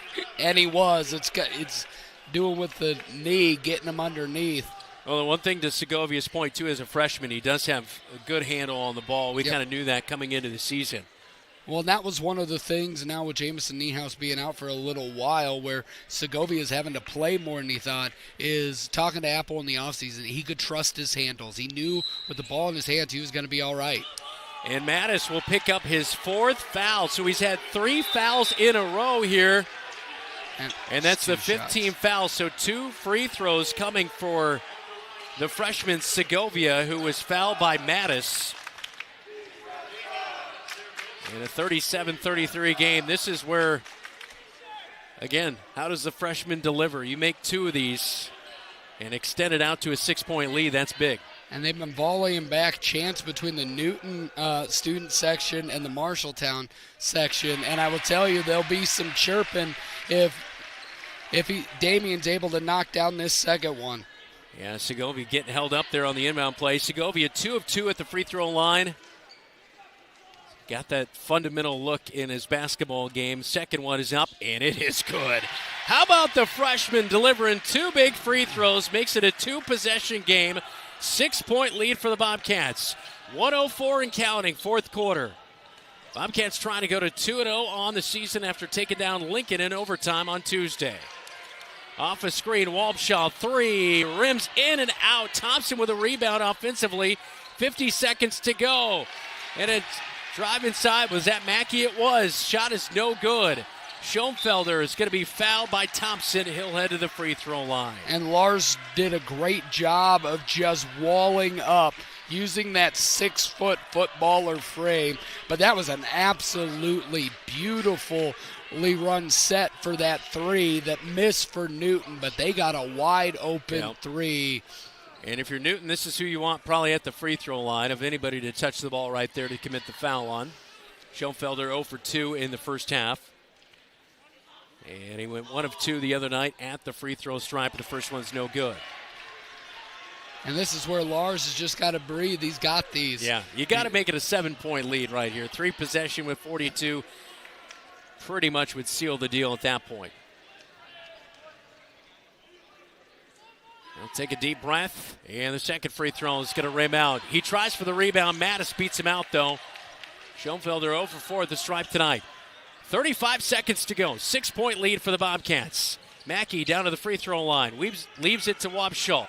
Now Mackey trades places. 3 off the front of the iron. Kyle Smith rebound. Knocked away. Segovia comes away with it. And he's waiting to get fouled. And he will not. They get it to Gersma. Now to Hayes. And a late foul with 11 seconds to go. And it is going to be an intentional foul. And this is exactly how, what was this? The girls' game yeah. ended too. As time was running out, there was no play on foul. the ball. Yeah, no foul. No play on the ball, like you mentioned. And so 2 free throws and the basketball with 11 seconds to go with a 6-point lead. And Drake Gersma last year struggled a little bit, 53 at the free throw line. Here tonight, just 1 trip, and he made both. But here on the first free throw, he misses the first. Second one to come here in a moment. You were not treated to a lot of points here in the doubleheader. Girls winning 40-32. This game 39-33, but you were treated to some intense basketball. And Gersma will seal the deal, makes it a 7-point lead, 40-33. And the Bobcats will have the basketball with 11 seconds to go. We'll see if Newton will foul right away here or if they'll just let time run out here. It looks like they probably are in getting position to try to foul. Hayes will inbound right in front of the student section. Gersma goes all the way in. Reverse layup is good. And how about Gersma finishing off a big night right there? He'll end with 16. A 3 from the left wing won't go for Newton. Kyle Smith rebound. And the Cats are 2-0. And it's a clean sweep in the doubleheader. And the girls are undefeated as well as the boys to begin the early season. What a game. Drake Gersma, both sides of the court. Jacob Hayes, incredibly intentional on the offensive end and defensive glass. And then Kyle Smith did Kyle Smith things in the fourth quarter when they needed threes the most. What an absolutely amazing night inside the Roundhouse. This is, since I've been calling games since 2019, this is the best night of basketball that I've ever called. Both ends of the doubleheader. My voice doesn't sound great, but this was great basketball. It was 42-33. Bobcats get the victory, and they find the cam. It's the win cam here tonight. Jacob Hayes going Jameis Winston on us right there. He deserves it. Great night. 42-33. Yeah, we'll stick around to see it one more time before we go to locker room report. Bobcats win it. They're 2-0. They match up with East tomorrow night here on KFJB-TV. The locker room report is coming up next right here on your home for the Cats. Looking for top-notch eye care close to home? Eye Care Associates, with offices in Marshalltown, Conrad, and Toledo, has proudly served Central Iowa since 1990. Their expert team provides eye exams for all ages, designer frames, contact lens fittings, and treatment for glaucoma, cataracts, and other eye conditions. With advanced technology, a welcoming staff, and convenient online booking, your next visit is easier than ever. Visit visionsource-marshalltowneyecare.com today. Eye Care Associates, your vision is their priority. Good call tonight, man. You too? You think what I'm thinking? Let's go to Legends for a Bobcat Burger. Hi, guys. What are we hungry for today? I think we're going to do 2 Bobcat Burgers.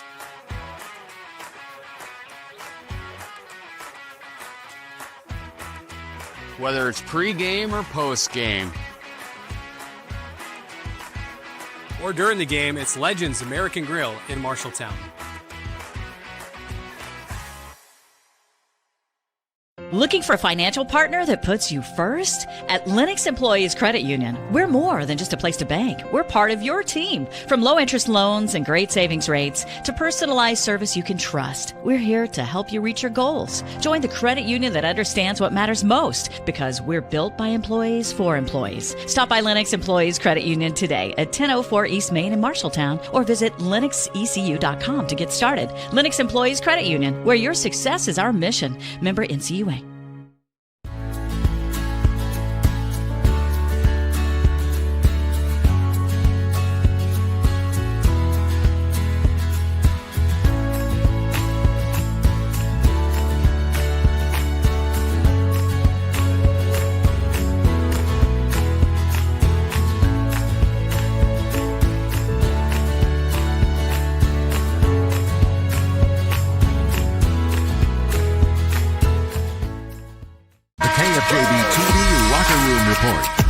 by Wells Fargo Advisors of Marshalltown. Welcome back into the Roundhouse. 42-33 in the boys' game. They won it to go to 2-0 in the season. Girls win tonight to go to 3-0 with a 40-32 win here inside the Roundhouse. Final stat line looks like this. Bobcats don't get a ton of scoring here tonight, and a light night for Kyle Smith, but he made four big threes, as he finishes with 12 points for the Bobcats here tonight. 2 for Damian Segovia, but a couple of big clutch free throws down the line. 12 for Jacob Hayes, as the Bobcats 42-33 winners. Dawson Mackey really kept the Newton Cardinals in this game for a long time. He was really a clutch player tonight. He finishes with 19, 7 for Brody Wabshall, 5 for Isaiah Slaughter after he comes off a 25-point game on Tuesday night against Grinnell. And Carter Holmes finishes with 2 here tonight. But, man, Mackey is going to definitely challenge some people in the Little Hawkeye this year as in his senior season. Yeah, he's an absolute player, and if Slaughter can be his wingman, you know, they're going to get some wins. They don't have that size inside. They struggled with that matching up, but they can get up and down, and they'll defend. 12 points, a light night for Kyle Smith, but he made 4 big threes, and he made them when they really mattered. He made a couple here in the fourth. And he didn't press. He didn't, when he wasn't open, he allowed Drake to cook. He allowed Jacob to cook. He allowed himself to be used as a decoy and a facilitator. He didn't take bad shots, and I think that's one of the big things we've seen. And then you take a wicked step back like that, and right at the end of the shot clock, you're like, dang. That's when you knew it might have been a Bobcat night. Yeah, that is for sure. It definitely was. A doubleheader sweep of the Newton Cardinals as the girls ended a 6-game losing streak to the Newton Cardinals, and the boys end a 2-game losing streak to the Newton Cardinals. As a fun one here tonight inside the Roundhouse. Coming up, we're going to chat with head coach Mike Apple. This is the Locker Room Report. You're watching KFJB-TV. Have Van Wyck Wood Builders design and build the storage shed you need. So many different options to choose from. Van Wyck Wood Builders, just 5 miles south of I-80 in Grinnell on Highway 146. Online at vanwyckwoodbuilders.com. Refinance your auto loan with Members First Community Credit Union. For a limited time, refinance your auto loan from another lender and receive 1% cash back up to $500. Scan the QR code to apply online. Call us or visit a Members First branch. We do more than just t-shirts and hoodies. Check with Adlet Engraving and Screen Print for awards, lasered items, embroidery, and of course, imprinted apparel. 307 Riverside right here in Marshalltown. Easy parking, delivery is available. You planned and saved for your child to go to college, but medical school after graduation was a surprise. A happy, expensive surprise. Wells Fargo Advisors can help. For more than 125 years, we've created wealth management and investment strategies aimed at achieving our clients' personal financial goals. When opportunities surprise you, turn to Wells Fargo Advisors. Together we'll go far. Wells Fargo Advisors is located at 14 East Southridge Road in Marshalltown. Call them at 641-752-5401. They're a member SIPC. Fall is officially delicious at your Marshalltown Dairy Queens. Try the all-new Maple Cookie Shake, sweet, creamy, or dive into the ultimate duo, the Oreo Reese's Blizzard Treat. 2 icons, 1 cup, pure magic. Craving pumpkin spice everything? The Pumpkin Pie Blizzard Treat is back, loaded with real pumpkin pie pieces and topped with whipped cream and nutmeg. Or keep the summer vibes going with the Choco Dip Strawberry Blizzard Treat. A vacation in every bite. Hurry in. These fall flavors won't last forever. Happy tastes good at your Marshalltown Dairy Queens.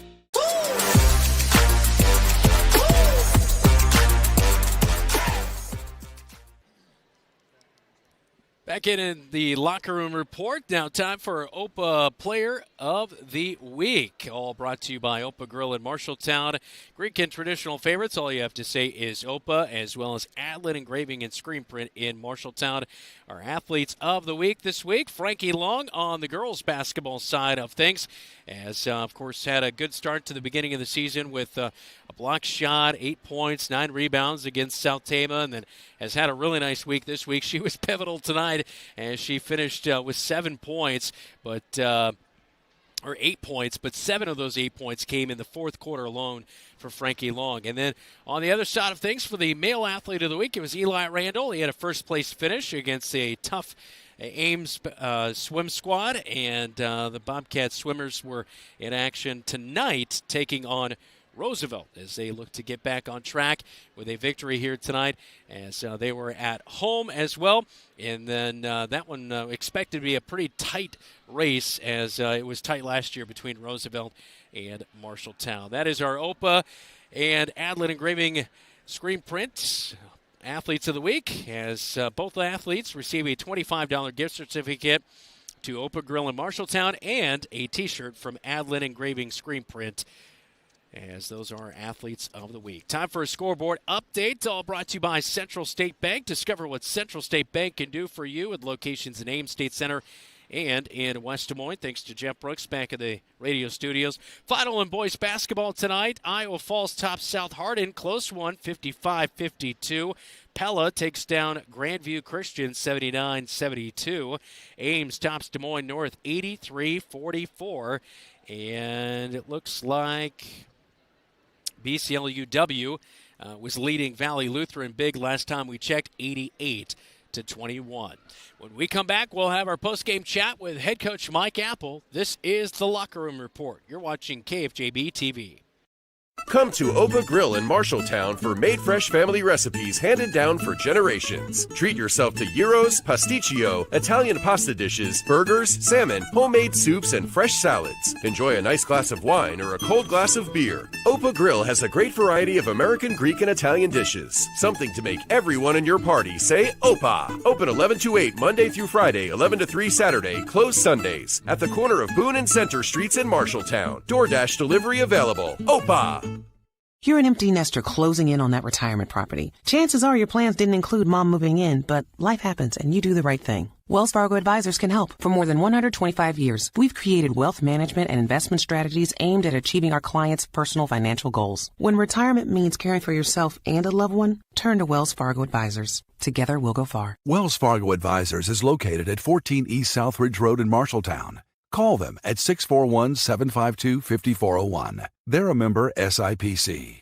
McGregor's Furniture and Mattress is your local furniture store in Marshalltown. With their extensive inventory, you're sure to make a winning selection when you shop McGregor's for your bedroom, living room, and dining room furnishings. McGregor's has the right play for every room in your home. McGregor's Furniture and Mattress is proud to be your locally owned and operated furniture store since 1896 and very proud to support Bobcat Athletics again this season. McGregor's Furniture and Mattress, downtown Marshalltown, open 7 days a week. The KFJB-TV Locker Room Report, powered by Wells Fargo Advisors of Marshalltown. Back inside the Marshalltown Roundhouse on KFJB-TV, as well as News Talk 1230 AM, 93.9 FM. Transportation for today's game on KFJB-TV, provided by Carl Auto Group in Marshalltown. Carl is your dealer for life. Coming up after this one, it is Des Moines East tomorrow night, as the Bobcats will welcome in the Scarlets for a girls-boys doubleheader. Still waiting on Coach Apple. We'll take a quick timeout and see if we can chat with Coach when we come back right here on your home for the Cats. You look forward to retirement as your time to relax. But now that it's here, turns out relaxation is overrated and you'd rather get back to work with an idea of your own. Wells Fargo Advisors can help. For more than 125 years, we've created wealth management and investment strategies aimed at achieving our clients' personal financial goals. When retirement plans change course, turn to Wells Fargo Advisors. Together, we'll go far. Wells Fargo Advisors is located at 14 East Southridge Road in Marshalltown. Call them at 641-752-5401. They're a member SIPC. Ready for a 4-year degree, but not ready for the cost? Start smart at Marshalltown Community College. Get the first half of your 4-year education in just 2 years and save thousands. Our flexible programs allow you to seamlessly transfer to a university as a junior. You get a high-quality education with smaller class sizes and the faculty attention you deserve. It's a smart start to your bachelor's degree. Spring classes start January 20th. Enroll today. Visit MarshalltownCommunityCollege.com. From preschool to graduation day, Marshalltown Community School District prepares students for success in a global world. Embrace the lead with curriculum that prepares students for tomorrow's challenges, giving your child unmatched college and career advantages. Embrace the lead by developing talents beyond the classroom through extracurricular opportunities and by focusing on student well-being and whole child development. Create a global learning community right here in Marshalltown. Learn more at marshalltown.k12.ia.us. Bobcat Athletics on KFJB-TV is powered by State Farm, Tyler Pashong Agency, mtownproud.com, Wayward Social, the place for bowling, games, food, and more. Van Wyck Wood Builders, storage sheds, garages, and more. And Wells Fargo Advisors of Marshalltown, helping you pursue your financial goals.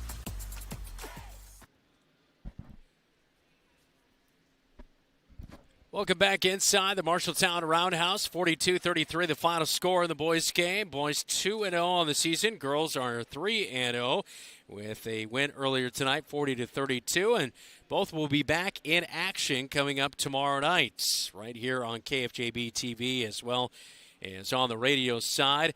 Marshalltown takes on Des Moines East starting at 6 o'clock. We'll have coverage starting for you here on KFJB-TV. Then next Tuesday night, Bobcats will host the Hoover Huskies at 7 p.m. Our coverage will start with bonus coverage of the girls' game with the boys' game to follow. And then also next Thursday night, it is Bobcat Live from Wayward Social at 6 p.m. Looking forward to that one. We'll talk with the girls and boys basketball teams and get you ready for the week. We had a great time last night at Bobcat Live. We talked a little wrestling. Wrestling was getting going tonight with boys taking on Ames over in Ames. The girls wrestling program was taking on Valley and Ames tonight. And don't have any results on that one, but definitely do keep a lock on News Talk 1230 AM and FM 93.9. All right, looks like Coach has finally wrapped up his other interview he was doing here tonight. Let's toss it down to Dylan Dose. Thanks, Brandon. Here with Coach Michael Apple, the 2-0 Marshalltown Bobcats. These were a couple games. Lincoln, a game you lost last year, lost both times. Newton got ran out of the gym in the second half. Here tonight, the resiliency of this Bobcat squad, 42-33. What were the emotions? What were the thoughts going through your mind at the final buzzer?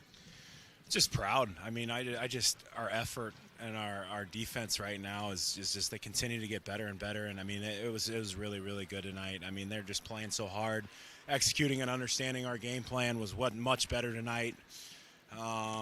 Being in the right spots, defending guys the right way, you know, and knowing personnel. I mean, it was just an all-around great effort, gutsy win. When either team's not scoring, it's like who's going to kind of break through first. And, you know, we found ways to do that tonight. I think there's two kids that jumped off the page for me. One is number 3, Drake Gersman, not just on the offensive end, which he led you in scoring, but what he did to Isaiah Slaughter on the defensive end after 25 points the other night to now 5 points tonight. What can you say about Drake's effort on both ends of the court? It was, I mean, that was huge for us. I mean, that was what we kind of talked about before the game. Obviously, is if this guy gets it going, he is really hard to slow down, and we made him really uncomfortable all night. You know, every ball screen we were trapping, and our guys were very aggressive and understood that, and made it really hard for him to get going tonight. And then number 30, I thought Jacob Hayes had his best game as a Bobcat, from the defensive glass to understanding and being confident with the basketball in the offensive end. What did you see or notice differently about Jacob that allowed him to take a next step? I think Jacob, just his maturity and like being coachable, and I mean we got on him pretty good in film, and then just about like, you know, how hard we have to play in our effort on defense, and we can't be, you know, taking plays off, and you know, just that side of it alone was just so much better. And I think that helps him offensively, obviously, just staying in the game and understanding some things. And I thought he was just really aggressive to the rim and made some nice plays, got to the foul line, which is great because he's a good free throw shooter. So that's just huge for us. If we got the ability for him to score some points, you know, as you can tell tonight, we didn't score a lot. So, I mean, Kyle struggled a little bit early on. So for him to be able to step up and for Drake to be able to step up is huge for us. And that really is one thing that we've noticed. Kyle didn't shoot it as well, but he also didn't force it. And he didn't force it in the second half. Had 3 big threes in that second half. What does it say about his maturity that if it's not going early, you don't have to press, you can trust your teammates and then come back and know you'll hit big shots later? That's exactly it right there, is just trusting it, trust that the ball will come back to you and it'll find you. And he hit some big shots that second half when we needed him to. So he understands that it's just we can't have those empty possessions where he's trying to force and it's just nothing's going and nobody else is kind of touching it once he gets it. He's a player that really is better without the ball in his hands. So the more we can keep him moving and keep that ball moving, it's better for our team. Well, great win tonight. You've got a whole 24 hours to rest and get ready for Des Moines East. If you get a chance, come out to the Roundhouse tomorrow night. See if the girls can go 4-0, guys go 3-0, or check it out here on KFJB-TV. Back to you, Brandon. All right, thanks, Dylan. We'll wrap up the locker room report when we come back on your home for the Cats. News Talk 1230 AM, 93.9 FM, and KFJB-TV. Some say life is like a road trip. Is it a coincidence Scooter's Coffee is a drive-thru? We don't think so. Whether you need a coffee while you enjoy the view, to just get you through the long stretch, or to refuel between stops, Scooter's Coffee is there, brewing up delicious coffee, espresso blenders, smoothies, iced drinks, and more, with the convenience of a drive-thru so you can stay on the road and enjoy the ride. So go ahead, scoot on around. Amazing people, amazing drinks, amazingly fast. Scooters in Marshalltown. At Sports Plus Sports Medicine and Physical Therapy Center, we customize each patient's treatment plan to their individual needs. What does that mean? It means that not every back or knee problem is treated the same, and that your program will be unique and designed especially for your needs or problem. This improves how quickly you will return to work or sports. The Sports Plus staff is encouraging and takes pride in your successful recovery. This is just one more reason why champions choose Sports Plus Physical Therapy as their favorite place to rehabilitate and train. Wayward Social is the place for fun. With 20 lanes of bowling, leagues for all levels, great food and drink options, an awesome arcade, there is a ton of fun to be had at Wayward Social for date night, family fun, or the company party with plenty of space for everyone. Visit Wayward Social on Facebook for updates on specials and live music. It is all on South 6th Street in Marshalltown. Visit wayward-social.com to start planning your group outing at Wayward Social, the place for fun. The KFJB-TV Locker Room Report, powered by Wells Fargo Advisors of Marshalltown. Well, one final time for the Marshalltown Roundhouse. The girls win it, going to 3-0, 40-32. Boys go to 2-0 with a 42-33 win and a sweep of the Newton Cardinals here tonight. I know you won't be along tomorrow night as you're celebrating your wife's birthday, so we'll sort of miss you, but we want you to get that voice ready for next week. Yeah, you may see me off camera. I may jump out of that freshman game at 6:15 to check out, but then it's the wife's birthday. It's the wife's birthday, and, you know, it's a lot to be married to me, so every once in a while I have to treat her well, take her out for her birthday. Every once in a while. That is the key word right there. Thanks so much to our KFJB-TV crew here tonight. Jeff Brooks back at our radio studios. Our on-site producer, Zach Telmish, Joe Cornwell, and Keith Stewart on our camera coverage. For Dylan Doze, I'm Brandon Lewis. You've been watching Marshalltown Bobcat basketball right here on your home for the Cats, KFJB-TV.